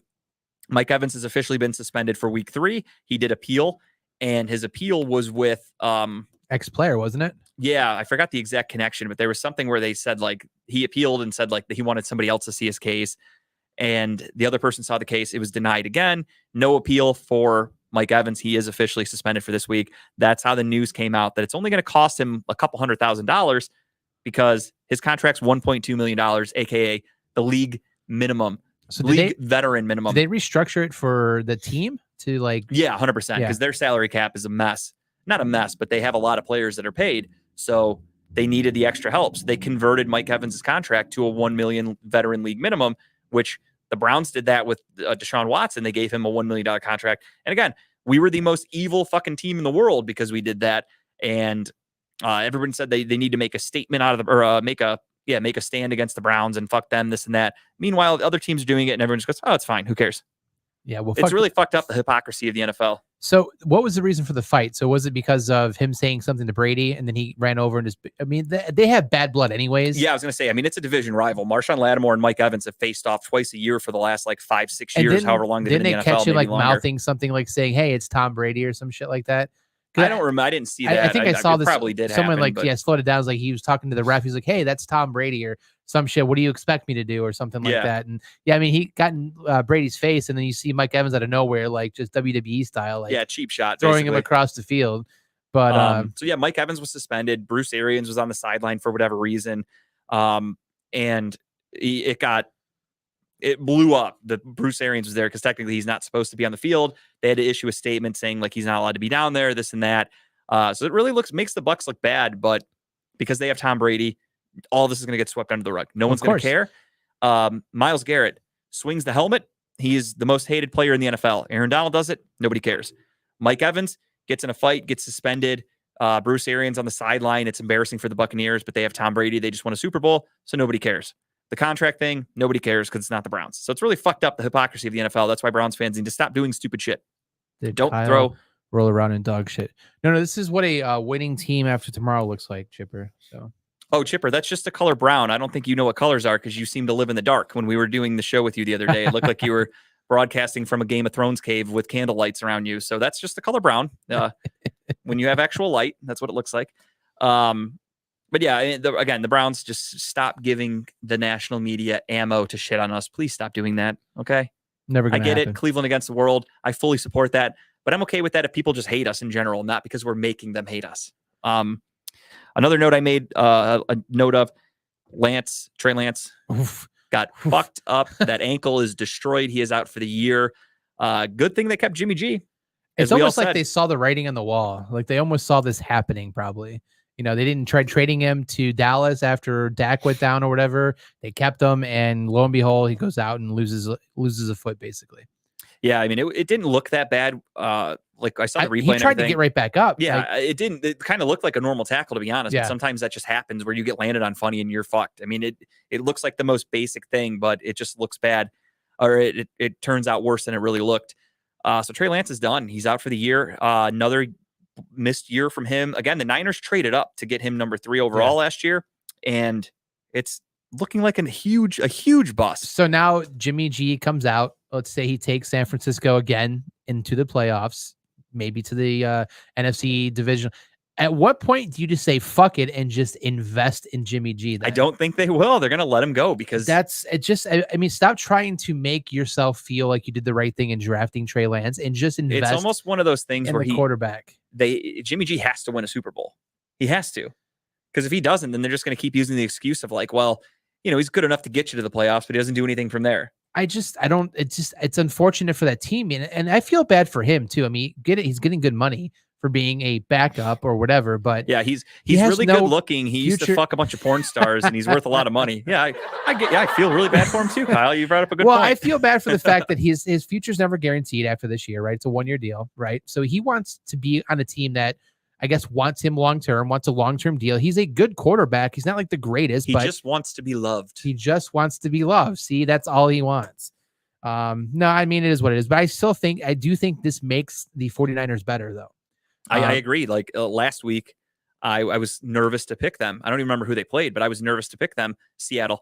I was nervous because I'm like, well, the Seahawks or the Niners looked really fucking bad week 1, right? But it was bad weather, so I didn't know what to make of it. Are the Niners just a bad team, or was it a fluke thing because of the weather? Then they go out against the Seahawks, they look okay, and then blows his fucking knee or his ankle out, done. And then, Jimmy G didn't waste any time. I think 2-3 plays later, he had him in the end zone for a touchdown. Yeah, it didn't look as bad as the kid from Texas Tech. Was that a recent injury, Chip, or I didn't see it, honestly. I didn't watch any college football over the weekend.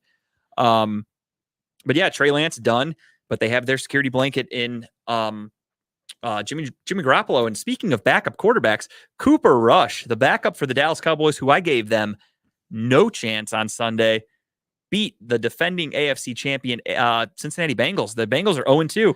Yeah, but was it because of Cooper, or are the Bengals just all in their own head right now? A little bit of both. I mean, Cooper Rush made some big passes. Yeah. I will say that's another thing that really fucking pissed me off about the Browns losing on Sunday was that we would be in sole possession of first place right now because the Bengals are 0-2. They blew it. The Steelers finally played a good team.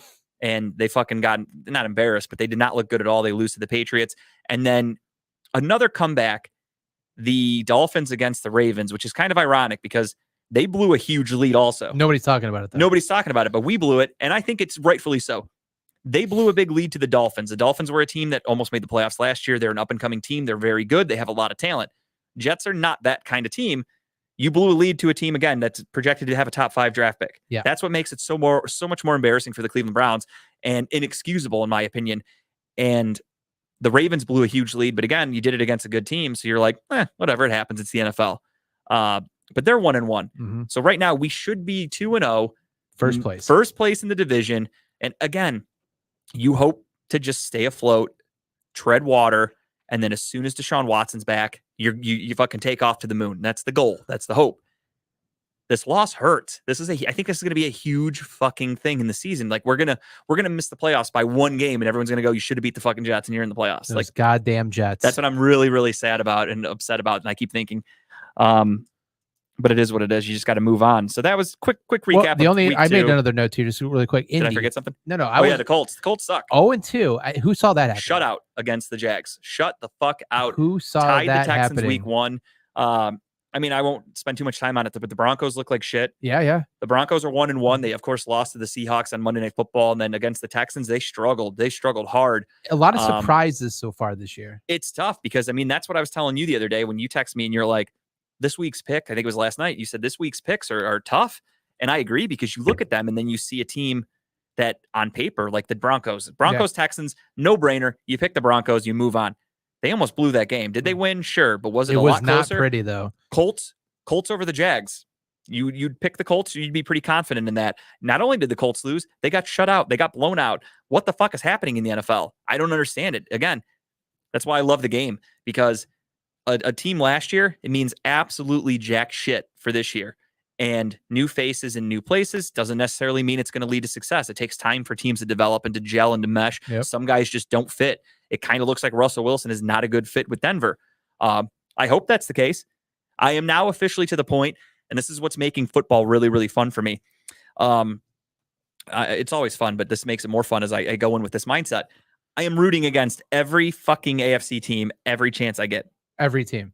Every single time I can root against an AFC team. I don't know, man. It's hard to root against the Bills. I like watching the Bills play. Well, I'm talking more about like teams that are going to compete for a wild card spot. Sure. I root against. Okay. So like Kansas City against the Chargers. Kansas City is head and shoulders way better than everybody in that division, in my opinion. So I'm watching that game and I'm going, okay, go Kansas City. Every loss the Chargers get is huge. I'm watching the Cardinals and Raiders game on Sunday. Raiders had a huge lead. Cardinals are making a comeback. I can't believe they I pulled was that one pissed out. at first because I'm like, fuck, Kyle's going to win this week's thing because Kyle picked the Cardinals. I picked the Raiders. It was looking really good for about 3 quarters for me. And then I go, oh, fuck. The Raiders, AFC potential wildcard team, they're now 0-2. Yep. Browns are 1-1. We're better than them right now. I'm like, this is actually okay. I was starting to feel a little bit better. The Titans get their fucking dicks beat in by the Bills on Monday night. I'm kind of pissed at first because I'm like, man, the Bills are really good. I have Derrick Henry on my fantasy team who did jack shit. And then I go, well, the Titans were the 1 seed last year. They're now 0-2.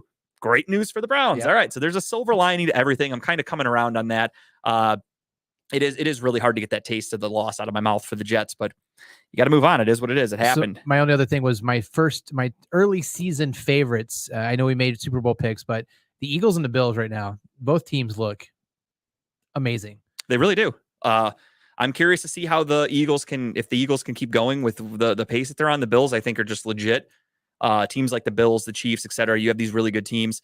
That's just what they do. They're going to win. They're very good. So I'm very curious to see how the Eagles can sustain because, I mean, it's weird to think that they had Devontae Smith, first-round pick last year. He's not really even getting the ball a ton this year so far. It's week 2. It's the A.J. Brown show, A.J. Brown. Jalen Hurts and A.J. Brown have turned that offense around, or made the offense even better, I should say, because they were good enough last year. So it's really weird to see that. But I had mentioned it, too, before the season started. I said the Eagles are a surprise pick by a lot of people to be a Super Bowl favorite. Yeah. And it's looking like it right now. I mean, it's early. Crazier things have happened. Look at the Cardinals last year. The Cardinals started off like 8-0, 9-0, something like that.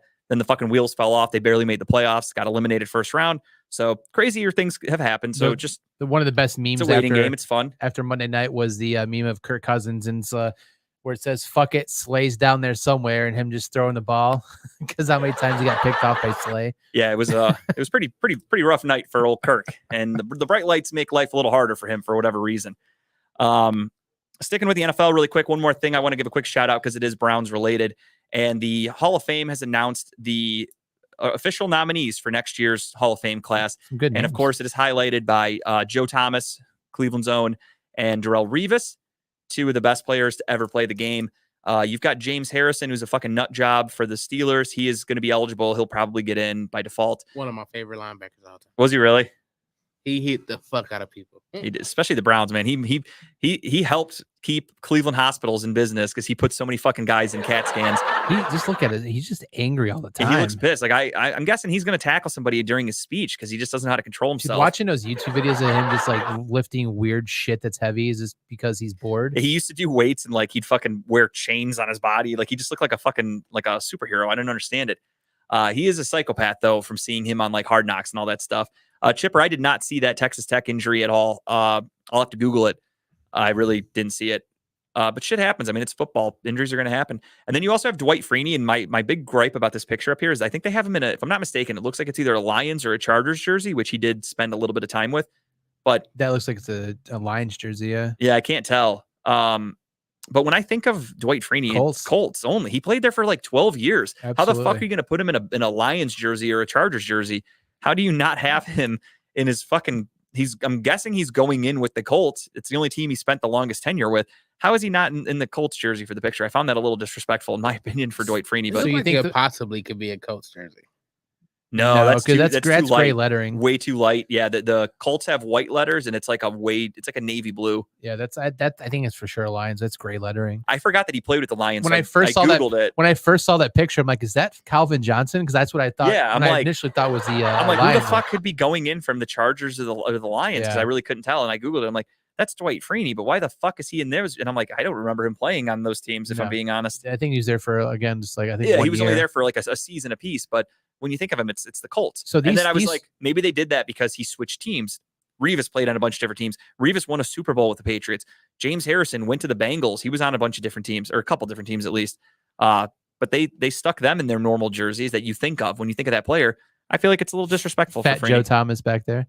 Yeah, it's weird. His transition to what he looks like now is fucking crazy. So these of the players in the picture here, obviously, I think going to get in. I'd say 3 out of 4 are locks. I think Dwight Freeney's getting in, but I don't know if he's a lock. So the other ones that were interesting I wrote down was Chris Johnson. Remember him from the Titans? CJ2K. Then Cam Chancellor, another good player. I don't think he's a good from the Legion of Boom. And then Shane Lecter was the punter too. Punter, yeah. Those guys probably will be. They're not going to be first ballot Hall of Famers, I doubt. The NFL.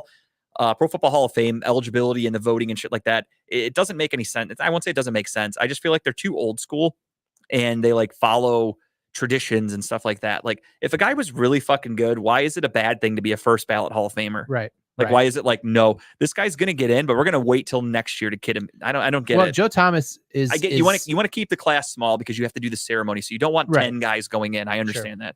Joe Thomas, he has the records for most consecutive snaps in the NFL, like 10,700 and whatever. So I mean, he's a no-brainer. Obviously, as a Cleveland fan, it's great to get him in. Darrelle Revis, probably the best cornerback of all time. I mean, definitely one of for sure. But yeah, those for sure. And then I assume the other one is James Harrison. You said the for sure. Yeah, Harrison's going to get in. I mean, he wasn't like he was a game changer. He has a lot of really good stats. Won a couple Super Bowls, so I think that's why he's going to get in. But I don't necessarily. I'd have to look it up. I really don't know his like stats. Where does he rank with things like? Chipper, you should know this stuff. You're still watching. Yeah, Chipper, if you could help me out here. Does James Harrison, is he like top 10 of all time in tackles or sacks or, anything? Like, I really don't know. I'm not even trying to be a dick. I honestly don't know. I think he will be a first ballot Hall of Famer, but I could be wrong. Maybe his stats don't justify it. I honestly don't know. I just kind of assume because every time I saw him play against the Browns, he looked like a fucking Hall of Famer. He killed us. So I just assume he's getting right in. It's not because he was playing the Browns. Not, of course. It was just the fact it would be funny if they put him in and that's like part of the speech. So like, yeah, if James Harrison was in a different division, he's probably not going to the Hall of Fame because the Browns padded his stats so much. He should thank the Browns during his acceptance speech. And they better not show that hit he put on Muhammad Massaquoi. That's all I ask because that was ugly and I feel bad for that It's guy. a highlight though. So. It is. It's a very low light for Muhammad Massaquoi. All right, switching sports here really quick. I want to touch on the Guardians who had a hell of a game last night. Did you stay up for the whole thing? No, I went to bed. Me too. They I tied went to bed it up. tied. Yeah, they tied it up. It was going into the 9th inning, I think, or like maybe bottom of the 8th or whatever. And it was like 11:30, and I was like, you know what? I'm just gonna go to bed because I'll see the score when I wake up. It is what it is. It should not have been tied. First off, I wanted just that he was safe. That ump he was fucked safe. up. Ahmed Rosario was completely safe sliding into home At plate. least by a foot, he was safe. But Tito used the challenge, and we were not able to challenge it. After the 8th inning, right? And then no, it was the 7th because after the 8th is when the umps can make the call to do the ruling. So we were 1 inning away from where they would have been able to do it. But yeah, probably should not have gone to extra innings because of that, but it did. I think it was the 11th inning. The Guardians put up a lot more runs. It was They like unloaded, yeah. yeah, they went up for like 5 runs or something like that. It was a nice back and forth game, really fun. But there it is. Took a while tonight. Yeah, it did. Oh, we're more than halfway through. Bless you. Thank you. It was one of those games where I feel like you kind of sucked the soul out of the White Sox. I'm hoping. We got a good one with McKenzie. It probably just started actually like a couple minutes ago. But we are slowly pulling away from every team in the division, and it's kind of weird to think about because again, this is a young team. They're still making a bunch of moves. Like Ernie Clement was a hero last week. He won us a game on a wild pitch. He took two runs, and he got designated for assignment today, which basically means if a team doesn't claim him, he stays with the Guardians, or he might be gone. I mean, you never know. It's a weird situation though with the Guardians just moving guys up and down, and we're still winning and doing things like that. However, again, we're doing it against teams that are in the worst division in baseball.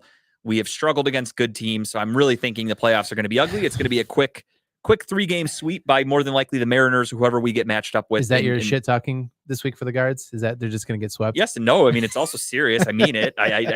This team has yet to show me that they can beat any good team in the league. So I'm not going to be confident in them going like I was listening to 850 today, and they're saying like, oh, if somehow we get matched up with the Yankees, if we see them, boy, would it be great to eliminate them and blah, blah, blah. And it's like, sure, it would be great. But I also live in I don't live in a fantasy world. I'm in the real world, and the Yankees are going to destroy us if we play them in the playoffs. So yeah, someone said it yesterday on the 92.3, but they said this team's just fun to watch because it's like a bunch of friends playing ball in the backyard. Like they're just having fun playing baseball. As much as I like home runs, I do like watching the Guardians play because it's just, if you watch the highlights from yesterday, it's base hits, it's doubles, it's triples, it's this and that. It's just small ball. Yeah, stuff like that. I like it. That's Tito ball right there. It is. And so we don't have power hitters on this team. And someone brought that up. So should Tito get manager of the year because of that? Because of what this team has overachieved this year with what he has to work with and what he's gotten done so far. It's probably going to go to Buck Showalter though. Oh, for the Orioles? No, isn't he with the Mets? Oh, is he? Who's coaching the Orioles right now? I don't even know his name. If I'm not mistaken, I think Buck Showalter's with the Mets now. It's more than likely going to be whoever the Mets manager is. I think it's Buck Showalter. I could be wrong. I just know it's some old fuck with white hair. But the Mets are a team who they've already clinched. They're Buck Showalter. You are correct. They're 40 games above 500, which I saw a stat today that said it's the first time the Mets have been over 40 games over 500 since like the 80s. They're doing really well, and I also just think it's his first year as manager. They did go through a little. Did they do AL/NL manager of the year, or is it just manager of the year? I thought it was thought it was AL/NL. I'm not. Oh, maybe they do. Sure. I thought it was just one. If it's two, then yeah, Tito definitely deserves it in the AL. I thought it was just one, so I could be mistaken. But in the NL, I would be kind of shocked if it doesn't go to Buck because if you remember correctly, the Mets fired their manager last year. They hired Carlos Beltran, and then all that shit came down with like the cheating, this and that. They had to get rid of him. Then they brought in Buck Showalter, and Buck Showalter has again made that team a legit team. They already locked up a playoff spot. They're trying to get the division, but the Braves won't go away. Well, they totally shit that division down. They had that like 13. Oh, they had a huge lead, and now it's down to 1. And they seem to every time. My buddies are Mets fans, so they bring this up too. Every time the Mets lose, the Braves lose, and vice versa. If one wins, the other wins. They've stayed at like 1 game apart for like weeks. It feels like maybe the Mets pull it out a little bit and they get a 3-game lead, then they go right back to 1. They stay so fucking close, which is going to make it great because in a couple of weeks they're actually set to play like a 3 or 4 game series, which could realistically determine the division. I love baseball for that. But yeah, kudos to the Guardians. Their magic number is 9. They have a 5-game lead currently today before the game starts here at 8:00 as it's going underway now. And top of the first. Yeah, they're in really good shape. Again, and they got runners on 2nd and 3rd. Win a couple more games here from the White Sox, really put that away, and you're in good shape moving forward. But again, I just don't think we have the firepower for any really good playoff run. It's not so much firepower. I think outside of our one pitcher, our pitching is not gonna keep us in these games. No, and another thing too is playoff pitching is such a different animal. I mean, Tristan McKenzie, young kid, never pitched in the playoffs. Tristan McKenzie can look really good, but he can also look really inexperienced and cost us some shit. So I'm not going confident into the playoffs. I had friends over for the game on Sunday, and one of them asked me, he said, "Hey, are you interested in going to a Guardians playoff game?" And I said, "Nope, because it's going to be short-lived. I'm not wasting my money on a playoff game to watch them get swept. Not doing it. I've already gone to a World Series game and watched them lose once. I'm not going to another playoff game to watch a loss. I'll watch it from the comfort of my home 100 TV. This way, If it's a fucking blowout, I can turn it off and move on with my life because Guardians shouldn't even be in this position, in my opinion. I didn't think they had a chance. I really thought they were going to piss it down the drain, their season. And if they did, you know who they could have called? Who's that? Take a guess. Who could they, I'm assuming some drain service. Smith's Drain Service, Oh, there you LLC. go. That's right. Smith's Drain Service is your local drain cleaning expert, specializing in main sewer lines, bathtub, laundry lines, septic lines, kitchen sink lines, floor drains, downspouts, and so much more. Family owned and operated. You can call Smith's Drain Service today at 440-242-8704. So I did have drain issues that got it fixed finally, but you know what I'm having issues with now? What's that? I have some hole in my drywall that needs fixed. You know anybody who can fix that? Not Eric Woods, because there's holes all over his fucking defense. I'll tell you that. Oh, So wow. don't call him, but maybe you Wow. want to call I Wiggins like- Construction. I do want you to call Wiggins Construction Home Improvements. They will do anything from bathrooms to kitchens to windows, doors, siding, fixed holes in drywall. They weren't put there by me, by the way.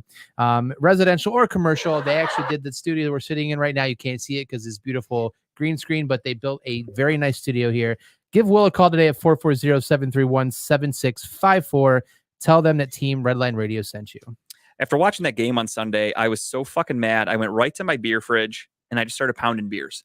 And all I thought about was, if I had a little more vacation time, I'd fly to Vegas right now, get fucked up, go gambling, make some really bad decisions. And of course, I'm stopping at the Rusty Spur All right. Saloon. Of course you are. No question about it, because the Rusty Spur Saloon is located in Las Vegas, Nevada, and they've been voted the biggest hole-in-the-wall bar for the last 2 years. And that's a place that I would want to get down, drown my sorrows with that pathetic excuse for a game by the Browns, and just forget about things for a little while. That's what I would have done. Just forget about things for a little while. Just a little while. Well, I'm going to go to that bar because I'm going there in November. I'm going to test it out. I'm going to drink some beers. I'm going to drink my sorrows away because I'm probably going to golf real bad while I'm out there. But I'm going to go out there and I'm wearing a shirt that says Redline Radio. You know where I'm going to get that shirt from? Incredible Keepsakes. They do t-shirts, cups, binders, keychains, you name it. They will put your name on it or a company's name on it. It's official merchandise provider for Redline Radio. I think we just got a message the other day. Dave said we have some new hoodies available. You can go get a hoodie if you want one. I'm not wearing a hoodie in Vegas, I'll tell you that, but I'll definitely look into getting a It's cold at t-shirt. night. It gets kind of chilly at night. Oh, maybe I will then. In November, you might be kind of cold at night. You want to give Diane a call, give her a call at 440-242-9648. Tell her what you want, what kind of name you want on there. And trust me, Chair's moments are made to last forever, and she'll help you out. Now, the Browns defense let everybody down, the entire city of Cleveland. You know who never lets you down, though? Who's that? Growing Wings. They're the official sponsor of Studio Number 2 here, the beautiful Studio Number 2 that we're at right now. Growing Wings Adult Services has over 7 years of experience of taking care of adults with disabilities. For more information, call Lisa at 234-334-7547. They won't let you down like Joe Woods and the Browns. You know what Joe Wood's defense on Sunday will look like? What's Fucking trash. Oh, I agree with that. You know what trash goes into? Trash bins. And when Cleveland they get, Browns jerseys. and when so when the real trash bins get dirty, you want to give Fitch Trash Bin Cleaning a call and have them come out there and clean out those trash, get the maggots, get the smell, get everything else that sticks to the bottom of a trash can cleaned out. They're locally owned, eco-friendly trash bin cleaning service in Northeast Ohio, serving North Ridgeville and the surrounding areas. You can reach Fitch Trash Bin Cleaning at 440-752-1533. Tell them that Redline Radio sent you, and they will book the first service 10% off the first time they come out to your house. Shout out to Chipper for the kudos for that segue right there. I thought we did a great job. I really did. I thought that was nice and smooth. I had that planned out to do. It's a great job out of us. We did a really good job. Very smooth. I'm always playing on the fly with you. It depends. You on never know what I'm gonna where do. you're- I have to try to work off you. And I think that's what I like about the show is that we're not like super scripted to where like, all right, Kyle, after this segment, I'm going right into ad or break. I'm gonna read ads, this and that. I just kind of do it and I saw you like immediately grabbing your paper, like, oh shit. I Here we are. gotta find the one to go to next.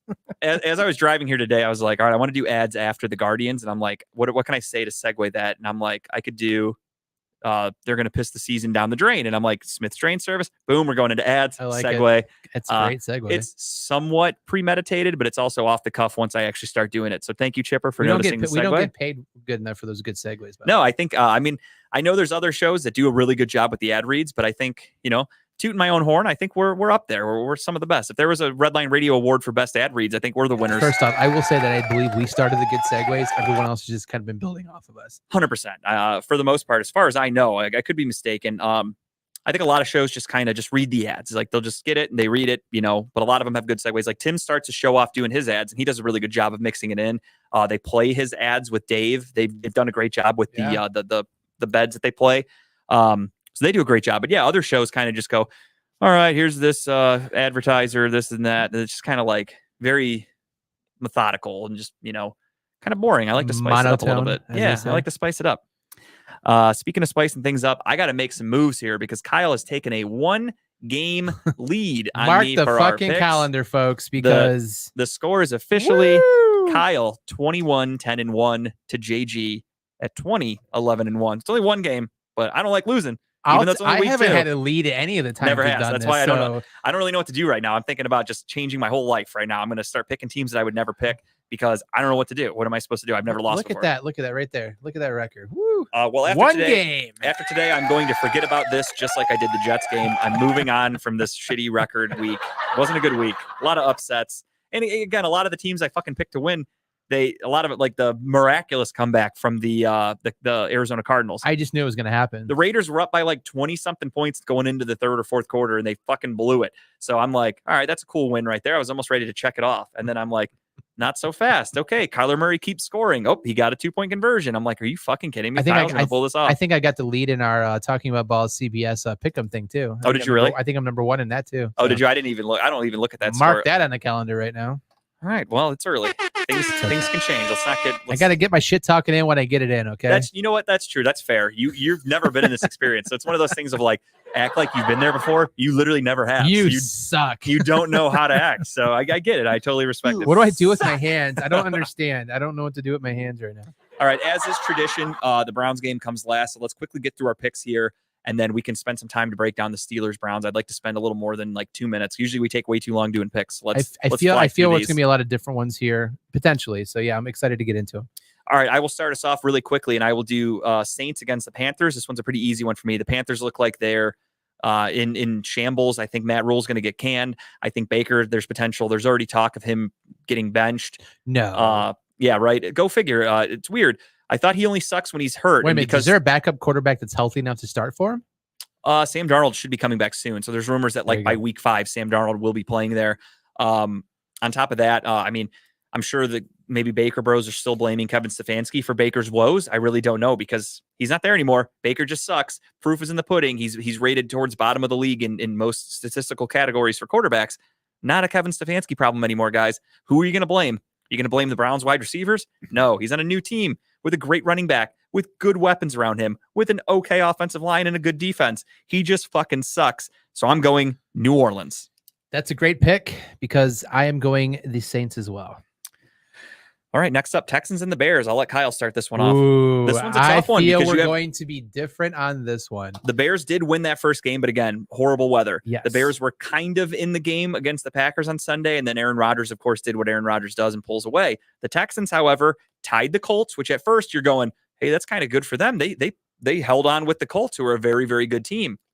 Then they could barely move and score against the Broncos, and they ended up losing that one. So it kind of makes you think maybe the Texans just aren't very good. In my opinion, this is a game of two not great teams. Correct.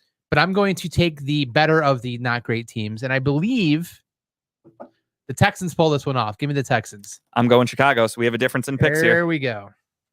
All right. Houston for Kyle, Chicago for me. Next up, Chiefs and Colts. I really have to sleep on this one and think about it. I'm just kidding. The Chiefs are going to fucking win by 100. I was like, wait a minute. Are we looking at the same game here? Yes. Give me the Chiefs. I like to tease everybody at home for a quick minute. No, the Chiefs are going to win by a fucking million. Now, this one honestly could be the game of the week, and I couldn't be happier that the Browns play on Thursday night because I can just sit back at 1 o'clock. Oh, yeah. Hopefully it's aired in Cleveland. It should be. Buffalo and Miami, honestly, could game of the week, in my opinion. So it's going to be a great game. I can't wait to watch the back and forth. I think it's going to be, I want to say it's high scoring because both defenses are going to slow their offense down, but it's going to be fun. Really? You think so? Miami just gave up like 35 points. Bills defense, maybe, as long as they're not, as long as they're not knocking each other unconscious. I think Miami will slow, but then again, Miami is also going against Baltimore, who has a very high efficient offense too. Sure. So I think it's gonna be fun to watch though. I think it's not gonna be blow out of the water either team. But give me the Bills though. I think the Bills are gonna win, but it's gonna be a great game. I think this is a good test for the Bills because I mean week 1 the Bills played the Rams and obviously the Rams are the defending Super Bowl champions. The Rams won last week. They looked better. However, the Bills looked dominant in that game. They looked dominant against the Titans. It's kind of starting to look like maybe the Bills are just a dominant team, and that's just what they do to other opponents. Their Because defense looks hella a lot better than they did last year. looks amazing. I mean, the acquisition of Von Miller is proving to be probably the pickup of the year. He is changing that defense because their biggest issue was pass rush, and now they have that, and they're a scary ass team. The reason I think this could be a blowout, not a blowout, but a big win for the Bills by a couple touchdowns maybe, is because the Dolphins did fall behind against the Ravens offense, which again, you said a high-powered Ravens offense. You have a high-powered Bills offense. Ravens defense is not that great. Bills defense is pretty good. So I would almost say great. So it's one of those things of like, if the Dolphins fall behind like they did against the Ravens, they're not catching back up in this game. So they're going to have to come right out of the gate and keep up. So I am also going with the Buffalo Bills, and I'm hoping it's a close game, and I'm hoping it's a fun one for us to watch at home. But either way, division game, that's another thing I kind of forget about, that these two teams should technically hate each other. I'm a Mike McDaniels fan though. Like that guy's fucking crazy. Before I get the texts and the tweets about screwing it up, it's McDaniel. Oh, McDaniels, sorry. Singular. Sorry. I know someone's going to say it's sure. McDaniel. So I'm just kidding. Anyways, I was being nice. I'm being a nice. fan of him. I am too. The only thing though is he's cocky. It's kind of funny, but if you don't win, His pressers are hilarious. they're great. though. But again, if he loses and tries to come out and be funny, and maybe they go on a couple game losing streak, he's trying to be funny, it loses its fucking Well, I would fun. hope he wouldn't do that if they lost. But his shower comment the other day was you never know, because you got guys like watching. Baker Mayfield who used to come out and try to be funny in press conferences and shit, even though they would lose and it was embarrassing. So he just shaved multiple parts of his body. exactly. So some guys don't know what to do with themselves after losses, because it's funny when you're winning. Everything's great. It's all sunshine and rainbows. And then when the ceiling starts to drop a little bit, that's when you see the real people. So I'm curious if Mike McDaniel's going to try to be funny and, his normal self if they take a big loss. So I'm curious to see how that goes, because I don't think the media is going to really be receptive of that if he's losing games. Nobody wants to hear you cracking jokes. It gets old quick. But yeah, I'm going Buffalo as well. Next up, we have the Lions and the Vikings. Should be a really, really good game. Which Vikings are we going to get, and which Lions are we going to get? Yeah, so I took the. Is it? No, it's your turn. Yeah, yeah, it's your turn. Go ahead. I'm going with the Vikings. I think they are Yeah. going to bounce back. I think, as you said, Philadelphia is playing out of their mind. They are a potential Super Bowl team. So I think that was kind of not fluky. I just think the Vikings aren't on that level yet. And I think the Lions are nowhere near the Eagles level, even though they played the Eagles very well in week 1. So it's kind of a cool test to these teams who have both played the Eagles, both lost to the Eagles. Now they get to face each other. I am going to go Minnesota. I think you were saying that. Yeah, as I was well. saying the Vikings. I just think being at home, I think it's a good time to bounce back. You'll see division game. You'll Yeah. see the offense like they were in week 1. I think Justin Jefferson has another good game for him. Probably Kirk Cousins comes out and doesn't make mistakes like he did last week. So Yeah, give me the it's not- Vikings. the biggest thing, it's not prime time. For whatever reason, Kirk Cousins sucks ass in primetime games. This one's 1 o'clock, nice and normal. I'm not sold on the Lions yet. You guys all know my stance on that. I don't like Dan Campbell. I mean, I'm okay if they still keep throwing it to the receiver in the Lions.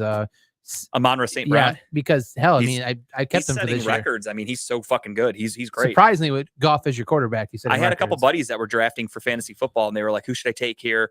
Amon-Ra St. Brown's available. So is this guy, that guy? I'm like, take St. Brown. I'm like, I'm honestly a huge fan of him this year, like overall, and I think this year he's gonna have a big year. And some of them were like, I don't really know. I don't see it. And so far, he's one of the best wide receivers in the game. Yeah. So kudos to them. I think it should be a fun game to watch, but I think Justin Jefferson comes back out of his shell. Kirk Cousins stops fucking around. And I mean, really quick recap of the game on Monday night between the Eagles and Vikings. There were a lot of crucial plays that really fucked the Vikings. It was a close game until Irv Smith dropped that wide open touchdown. Beautiful pass by Kirk Cousins, split the defenders. Irv Smith just dropped it. I mean, that's a touchdown. He could have walked into the end zone, really. And then Kirk Cousins started forcing balls to Darius Slay's side, and Darius Slay wasn't having it. So you're just making mental mistakes like that. That's what cost them the game. I don't think the Vikings are as bad as the score indicated. So I do think the Vikings bounce back, and in a good way, they win the game here against the Lions. Next up, Ravens and Patriots. Another interesting game to watch, because the Patriots looked like shit week 1 against the Dolphins. They looked pretty good against the shitty Steelers team last week. The Ravens looked dominant against the Jets week 1, and then week 2 blew a big lead against the Dolphins. So who do we get and what? So as much as you don't want to pick against a Bill Belichick team like we've talked about in the past, I still think the Ravens have enough to get this game. Give me the Ravens on this one. Unfortunately, I have to do the same thing. I don't like Mac Jones. You guys all know that. He got hurt last week. He's having some back issues. I just think the Ravens offense is going to be a little too much to stop or for the Patriots to keep up with. So I am going to go with the Baltimore Ravens, unfortunately, as much as I hope I'm wrong with this pick. I'm more than okay with being wrong on this one. Yeah.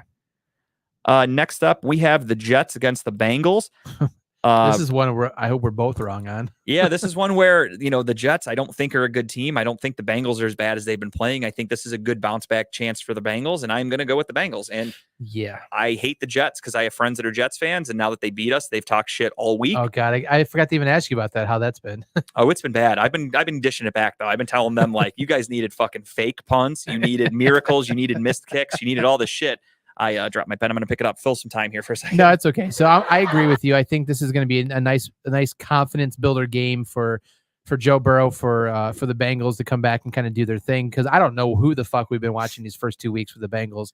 On paper, they should have won those 2 games, no problem, Easily. Yeah. I mean, and so I think that this should be a game for them to kind of get their bearings straight. But I will be perfectly happy though if the Jets go out and beat the Bengals next week. But I'm taking the Bengals here. it's one of those things where like I want the Bengals to win because I'm picking them, but at the same time, I don't want the division And team the fact to that we're win. both picking the same one, I don't care. At this point, I don't care if the Jets win. I pray this one ends in a tie. If Yeah. I'm being dead honest with you, I hope this one. I hate both teams. Either team winning is going to piss me off, and I just hope this ends in a tie. I hope neither team even shows up. I hope that just the NFL cancels the game. Next up, we have the 0-2 Raiders against the 0-2 Titans, a battle of the 0-2 and what could be. I think it's my pick, right? Yeah. Yeah. This was a. I was getting ready to start rolling. But go Yeah, ahead. you were. I'm sorry. I didn't mean to kind of trip you there. a No, little you're bit. good. I have to catch myself sometimes. But I was back and forth on this one because I don't want to believe what I saw last week of the Titans is who the Titans are. But I also don't want to believe that the Raiders are really an 0-2 team because I think they're much better than 0-2. Yeah. So I'm taking the Raiders in this one. I think the Raiders get it done. It's going to be a good The game, I think, though. Raiders. But I think the Raiders win this game. Raiders, Chris Berman. I'm actually with you. Unfortunately, I don't want to keep picking the same things you're picking, but I'm going Raiders, and strictly because in 2 weeks, the Raiders were competitive in both games. They had to choke away a lead against the Cardinals. Week 1 against the Chargers, they were neck and neck. They tried to make a good comeback. Now you look at a team like the Titans. Week 1, the Titans blew a lead against a very bad Giants team. Then you look at week 2, embarrassed by the Bills. The Titans have kind of shown me nothing to get excited about for them, and the Raiders have. Mhm. So I am going with the Raiders also. Again, we're just going to preface this by saying we don't talk about picks before we do them. At all. I do mine strictly off the Yeah. cuff. I made my picks in our group thing for CBS, and every time I make the pick, I'm always like, I'm probably going to go back and change some of these. Yeah. But when we do it for the show, this is strictly off the cuff. I'm thinking as I see the games. Yeah. Honestly, most of these matchups I forgot they're playing each other. This is almost like I'm seeing them for the first time. Next up, Eagles 2-0 against the Commanders. I think this one's going to be pretty easy for both of us. I think we're both going to go Philly here. Yes. Not even a need to discuss. It would help if I spelled right. Next up, we have the Jaguars against the Chargers. Do the Jaguars continue their hot streak, or did the Chargers kind of put them in their place? What says you? Yeah, no, I can't. I mean, Jacksonville's a surprising team. I can believe they won last week, but no, give me the Chargers. Same here. I think Even with a hurt Herbert, I think they come out and do well next week. I do too. Chargers are a legitimate Super Bowl It contender. probably I think. would not even. It probably would make sense if they want to sit him for a week. That this would be a good game to sit him. Or it's one of those games of like, yeah, try to get a huge lead, and then hopefully you can sit them for the Yeah, second half or right. something like Absolutely. that. But Chargers. we'll see what happens. Next up, we have the Rams against the Cardinals. This should be a good one. You have both teams 1-1, division game, defending Super Bowl champions. Did the Cardinals figure some shit out last week, or was it kind of fluky? Did the Rams figure some shit out last week, or was it fluky? Because the Rams got a huge lead against the Falcons, kind of blew it. Cardinals got a huge deficit, made a comeback.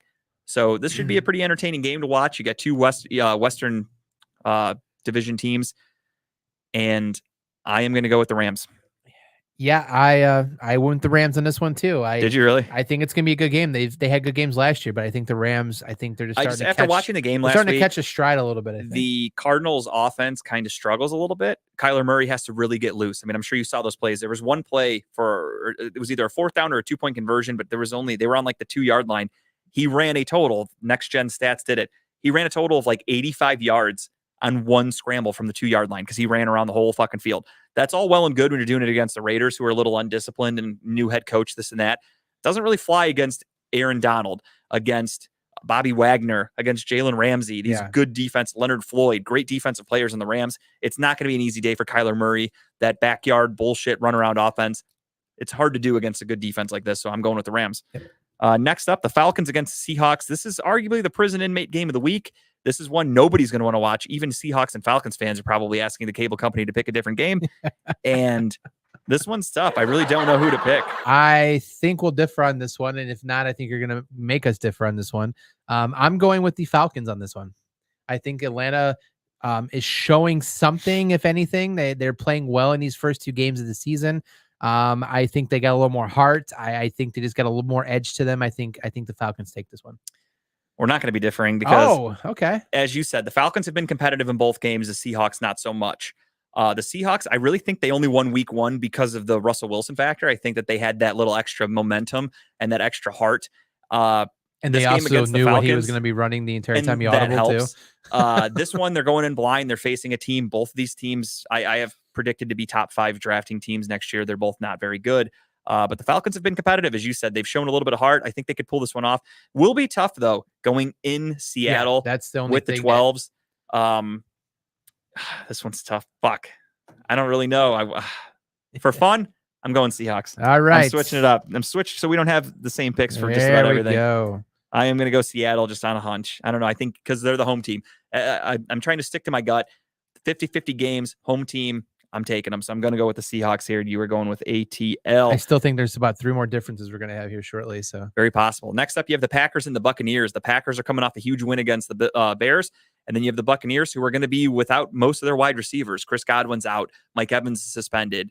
Julio Jones missed last week's game, might miss this week's. We don't know yet. They just signed Cole Beasley. So they're desperate at offense. They're desperate. But their defense has given up 1 touchdown, I think, this year or something like that. Yeah. And it happened in like the 3rd quarter of game 2. So their defense is really fucking good. They're going to do their best to shut down Aaron Rodgers. Offensively, could be a struggle for them. Hate to do it, but my pick or yours? It's your pick. I hate to do it. I'm going Tampa Bay. And we differ again, folks. You're going Green Bay? I'm going Green Bay here. They're at home, I believe. Packers are at home. Nope, it's in Tampa. Is it in Tampa? Yep. I thought I wrote the home team on the right side. Fuck. Either way, I'm taking the Packers here. I think Aaron Rodgers is just getting the confidence with his receiving core still. I think he'll be fine. It'd be a good game, but I think the Packers take it. All right. Next up, we have the 49ers, Sunday Night Football, 49ers against the Denver Broncos. Yeah, so I cannot believe for 3 games in a row that Russell Wilson's going to suck.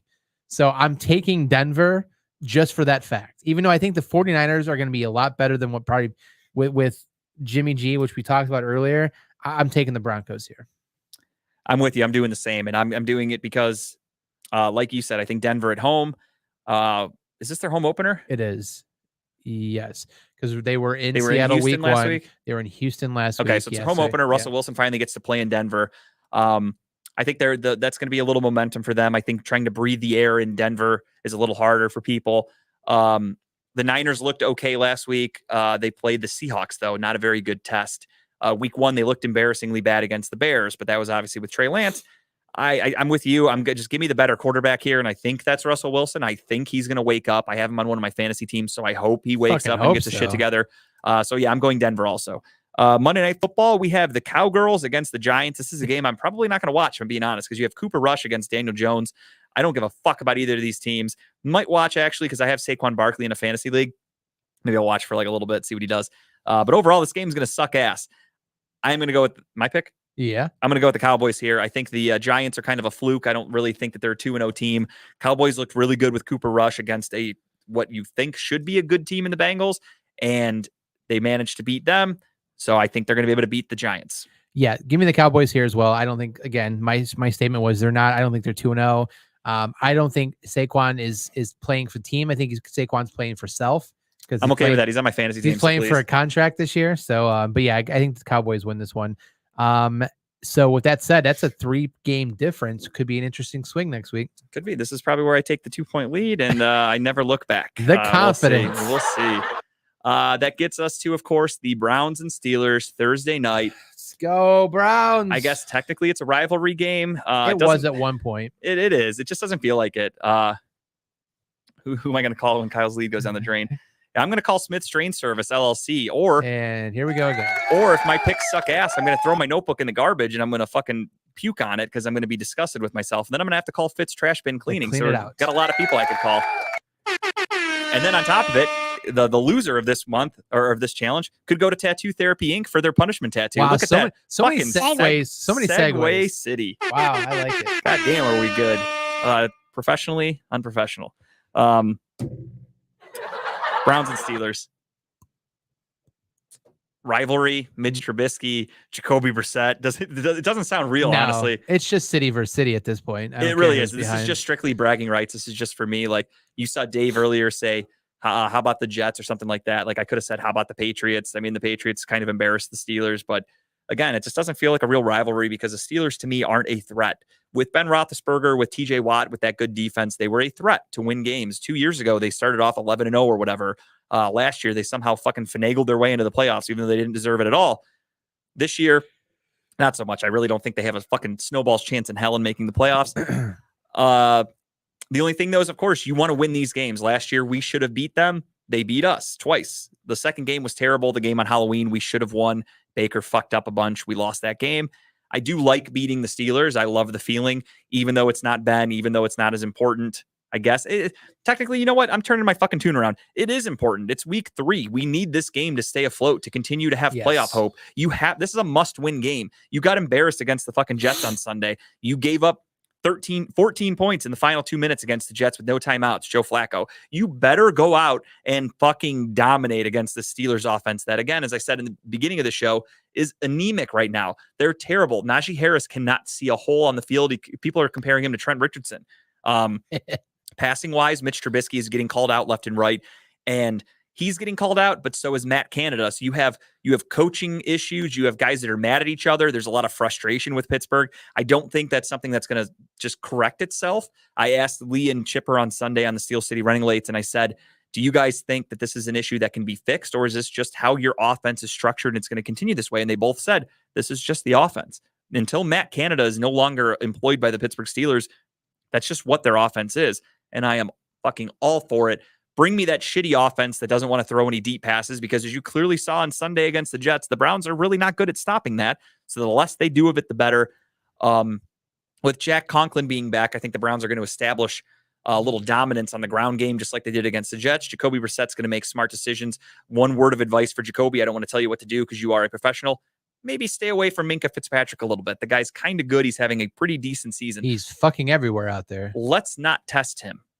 Let's stay away from him. Move the ball. I mean, run at him. I don't give a fuck about that. Nick Chubb will stiff arm him to fucking all the way through the ground. But don't throw his way. Let's try to avoid that. Let's make smart decisions. He's really quick. He reads the ball well. Stay away from him. Defense, that's the key to the game for me, is defense. Myles Garrett needs to be a disruptive factor. We need to make sure we shut down the run game, because the run game is going to open up their passing offense, even though they haven't been able to really do it this year. Our first round pick corners, Greg Newsome and Denzel Ward, shut your fucking men down. Martin Emerson, you got a lot of explaining to do after last week's game. They picked on you a lot as a rookie. You need to step up and show that you're meant for the NFL. Defensive backs, safety wise, Ronnie Harrison, you haven't done shit this year. Grant Delpit, you've been a fucking embarrassment. You had the interception against Baker, but that's not saying much. That dude loves throwing interceptions, so I'm not even that excited for it. Figure that shit out. John Johnson III, if I have to look at another fucking play where the Browns players look at each other and go, oh, that was your man, I thought that was you, and they look back and there's a guy wide open walking into the fucking end zone, stop doing that. Don't fucking do it. Get your head out of your ass. Win this fucking game. Establish dominance in the AFC North like you should. Get momentum going forward. Let's go 3-1 in our first 4. Let's just stay afloat. We're going to have Deshaun Watson coming back. He is our future. Stay afloat. Win the games where you're the better team. You should have beat the Jets last week. You fucking blew it. Move on. Don't do it again. You cannot lose to teams you should beat. You okay over there? I will be tomorrow after they win. You hit a fucking gear and you just win. So I didn't want to like slow you down or anything. I was breaking down the game. You were just going. I mean, you were like exactly fucking bulldozing through. Even then, do you really, Adam, are you confident in saying they played 58 minutes last week? Because we got torched by Joe Flacco the whole game. And for me, this is why I blame Joe Woods. I think we have all the talent in the world on defense and in the secondary especially. But if you watch the plays again, we were lined up 10 yards off the line of scrimmage most of that day. Why are you giving these guys so much space? Why do you respect Joe Flacco? And I get it. He's a good player. You have Garrett Wilson, a rookie. Why is Denzel Ward not just fucking locked in on him like Darius Slay was locked in on Justin Jefferson? You mean to tell me you think Garrett Wilson's better than Justin Jefferson? Because I don't. I also don't think that Darius Slay is better than Denzel Ward. Why was Denzel Ward not spying on what the fuck's his name, Garrett Wilson, all game? Why was Greg Newsome not locked up on Elijah Moore, shutting their passing offense down? Play at the line of scrimmage, play tight, play bump and run defense. We have really good one-on-one corners, and we're playing them in fucking zones, and quarterbacks are just picking us apart. We do not have zone players. We have man players. Play that way, Eric Woods, or Joe Woods. I don't even know your name, you fucking idiot. You should be unemployed. Play the defense. These players are meant to play. You suck. And we'll win the game. It's fucking infuriating when I'm watching the game. We have the lead, and I just see Denzel Ward 10 yards off. And again, I'm not blaming the players because you're just playing the scheme that you're told to play. Why the fuck are you playing off? Play man. Did I miss something? Is Denzel Ward slow all of a sudden? I think we need to practice the old art of the woo-saw effect of rubbing the earlobes to calm down. Because my God, you're on fire right now. I'm getting mad about the game again. I thought I was trying to move on. Let me get my 2 cents in real quick. Mitch will have a big game, 275. No fucking way, Dave. Dave, what are you smoking? There's right no now? chance, Dave. So my 2 cents, I'll make it quick because I don't want to. I mean, everything you said is I agree with. I think the all players meeting they had this week is going to do what it's supposed to do and light the fire, get things corrected, get people on the same page. Oh, hang on. Sorry to interrupt. I think Dave's going over Mitch Trubisky's stats for the whole year because that seems more accurate. 275 and 3 touchdowns. That's Mitch Trubisky in 17 games based on the Steelers offense. Is that his record at the end of his career is 24 and 22? That makes more sense, okay. Dave. Yeah. So I think if they come out, they shut down, like you said, play better defense. Fucking don't. You're not going to let him beat you over the top because he's not going to throw the ball further than 15 yards down the field. You beat him up front, get to the quarterback, sack the quarterback, stop Harris if he even finds a hole, like you said. Dominate up front, slow the pass down. We win this game. I think we win this game 31-10. Yeah, I think Dave's really taking these nature walks a little too seriously. He must be walking to Burning Man or something because he's on some hallucinogenics. It's crazy wackadoo shit right there. But no, honestly, like you said, make smart throws, stay away from the stupid plays. Don't challenge the only person out there that's gonna beat you. And Fitzpatrick, just run the ball. Run the fucking ball down their throats. They're not going to stop you. They're going to run a similar offense than the Jets just ran against us. They're going to try to dink and dunk. They're going to try to beat us, underneath with quick slants, quick passes. Don't play off. That was my biggest complaint on Sunday. Again, I hate to keep saying this, but I mean it. Every play you looked at, we were 7 to 10 yards off the wide receiver.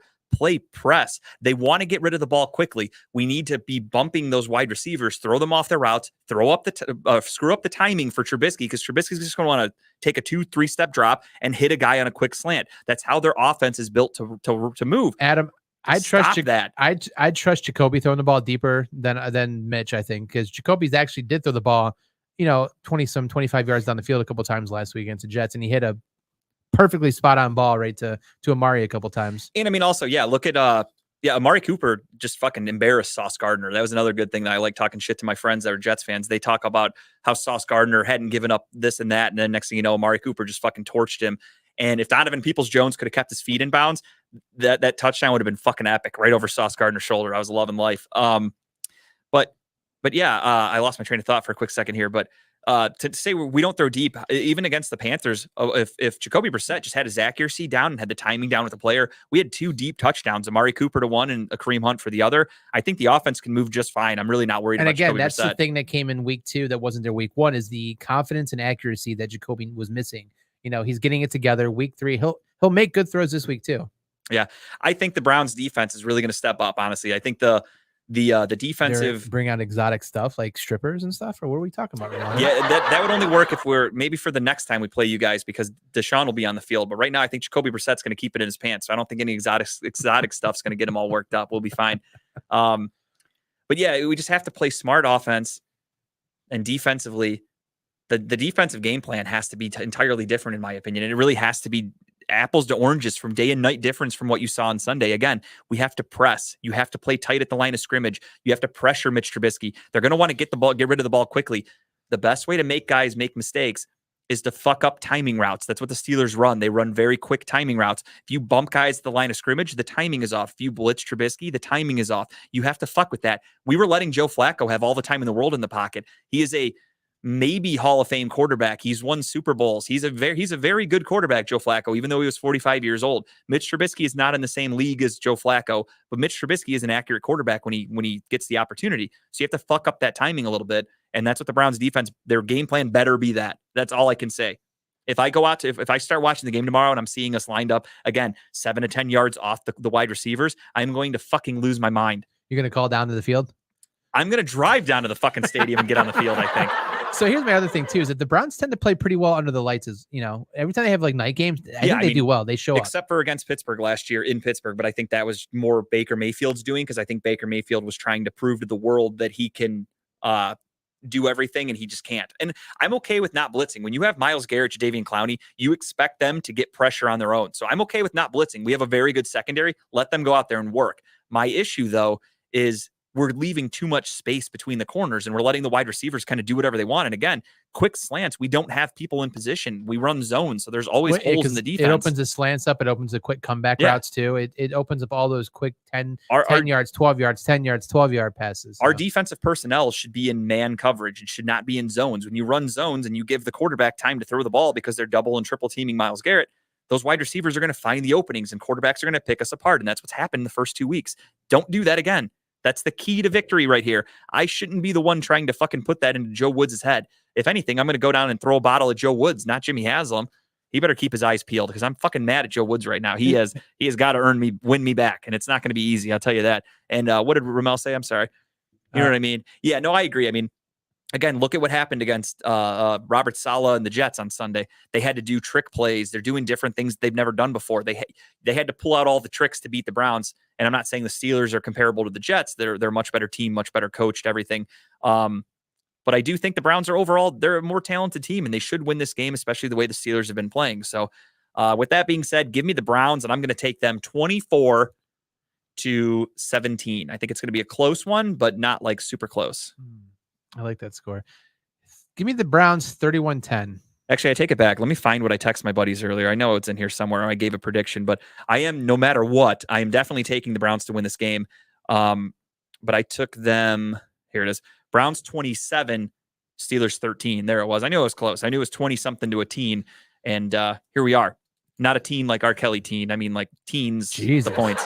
He got another charge the other day he legitimately was charged with pissing on that girl. I got to make sure I clear the air here before we get canceled. Oh, wow. Our views just went to 0. Way to go.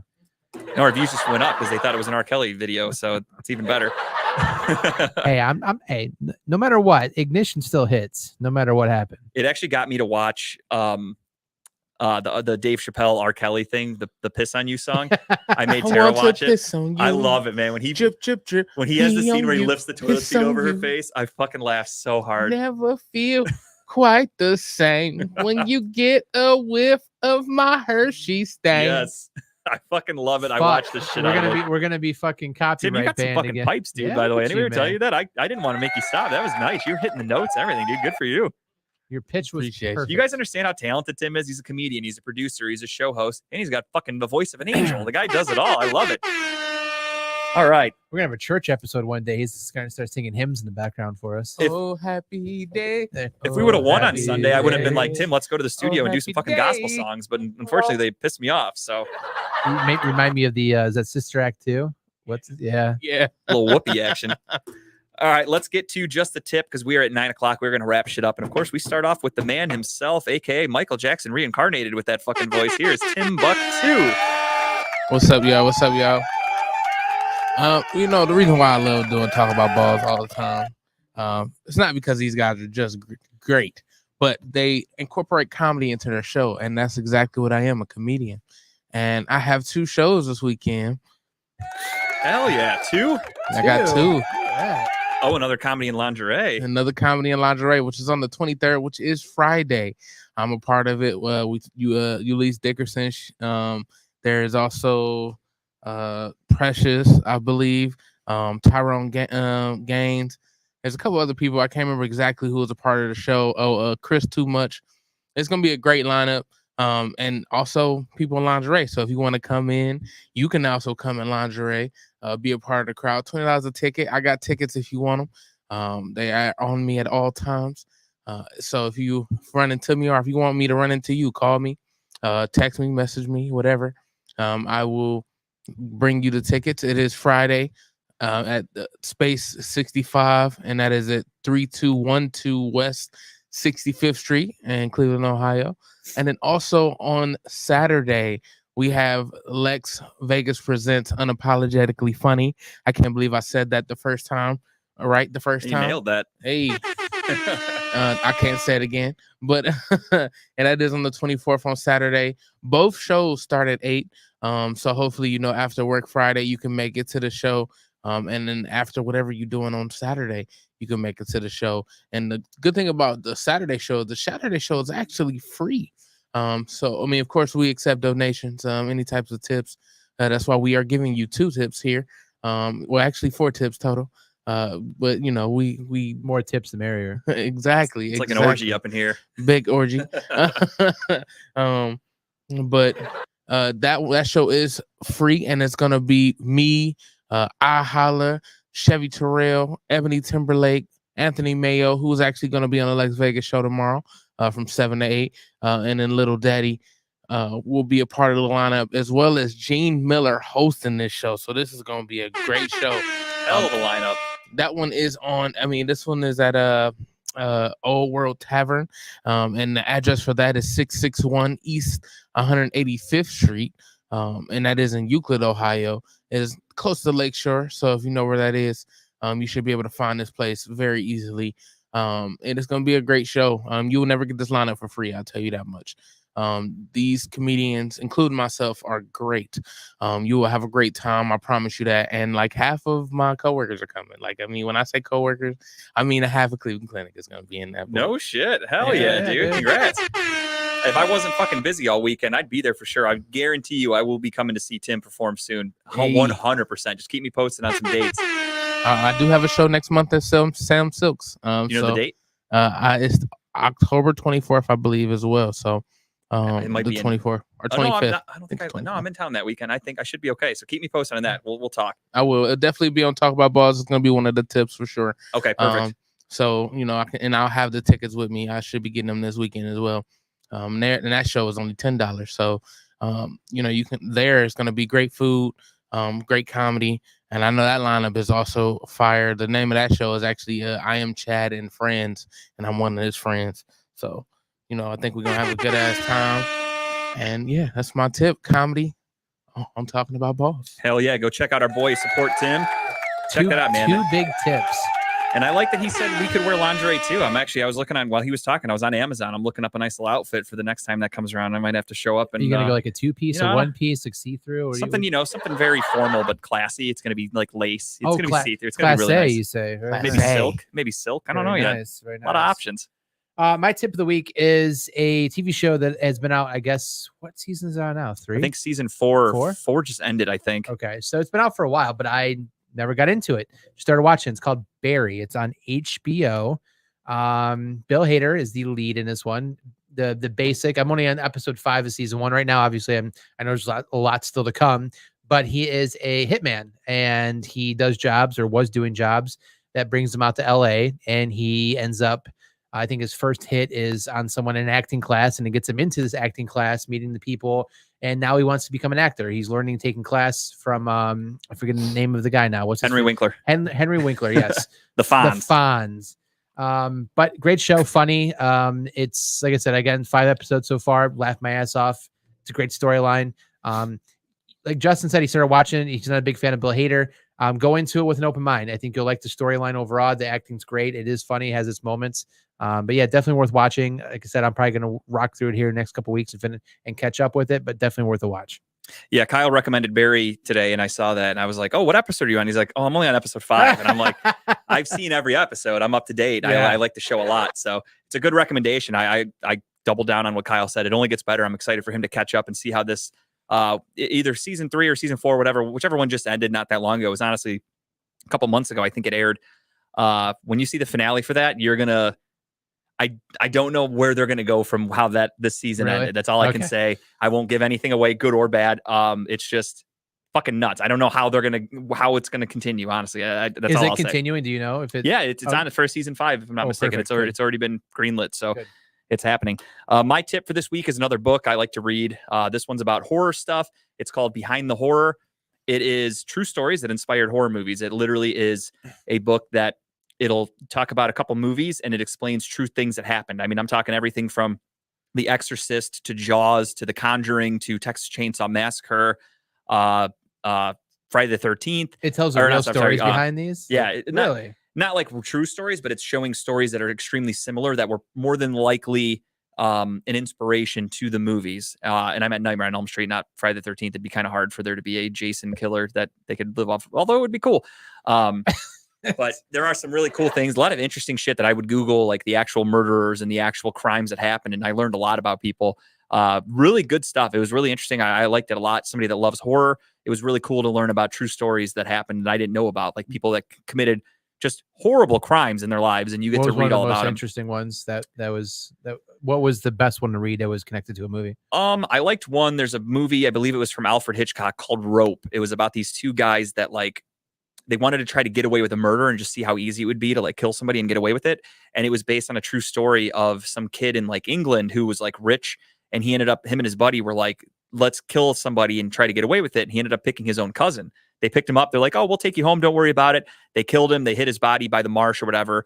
And the one guy's glasses fell out of his pocket, and they were able to basically catch that he did it. But it just shows like how fucked up people are. These two college kids with like the world ahead of them that were just like, let's try to get away with a murder, like for fun. That's just what they did. So they killed his own cousin and got caught. Like that's just one off the top of my head. Always the glasses, I tell you. Yeah, it's just really fucked up. Like some of the shit you read. I mean, there's other one, like if you're familiar with Ed Gein, who was a cannibal. That's a true story. Ed Gein's a pretty famous serial killer. When you look him up, he lived in like a farmhouse and had like just dead bodies and body parts all over the house. It stunk, but he lived on a farm. So back in the day, like it just stunk, and they just assumed like, well, he lives on a farm, so whatever. Then they finally got into the house and they find he used to make like lampshades out of people's skin. He was a big inspiration for Silence of the Lambs. He was a big inspiration for Texas Chainsaw because he was a cannibal. He used every part of the body. He killed people. He ate them. He used their skin for things. And he ended up getting caught, but just really cool stuff to read about. There's actually an Ed Gein book that I want to read that's just about him, but this really opened up my eyes to a lot of other crimes and got me interested in other things. So it was really good. Kind of on this thing too, is that new Dahmer thing just dropped. Just started today. I want to watch it. That might be my pick next week. You never know. We'll see. I do want to watch it. It looks like the trailer looked pretty good though. There's another new show that I want to might be a pick, but I don't like to pick things this early. I've only watched 2 episodes, but Reboot on Hulu just came out. I was just talking to Jess with that before I came here. I watched saw a couple episodes. I thought it was pretty funny. It's got my man Johnny Knoxville in it. It's about this girl goes to Hulu, actually, in the show. She goes to Hulu and pitches them an idea and says, I want to reboot this 80s sitcom. And it's all of them now in 2022. And they're supposed to be like, they're all older and like the show's going to be way different, but it's like they're trying to be politically correct. And it's just funny. I like Johnny Knoxville. So it's called The Connors, basically. That's what it sounds like. They all came back and tried to be politically correct. Yeah, but this one's actually funny. And this one actually like has talented people in it. Hey, let's not hate on Roseanne. Roseanne's a classic. Roseanne's not even in the Connors anymore. Well, no, because now it's the Connors. Yeah. But that's why now it's changed to the Connors. Because, anyways, it's a whole political. Yeah, but this is basically it kind of pokes fun at how many shows were reboots. Because the guy at Hulu goes, "Are people still doing reboots?" And they're like, "Oh yeah, this." They listed off like 10 shows that have been rebooted over the last few years. So they're kind of poking fun at that, but at the same time, it's got a really good cast. So you have watched 2 episodes so far? Yeah, I did. So it's worth watching. Yeah, it's got Johnny Knoxville. It's got Keegan-Michael Key. It's got Judy Greer from like Halloween and all that. She's in it. It's got some other people. It's really good so far. Yeah, I like it. So check that out. Cool. And that's going to do it for talking about balls on behalf of everybody here. That's why we couldn't find a cause of death. She's still alive. Thank you, everybody. We'll talk to you next week. See ya.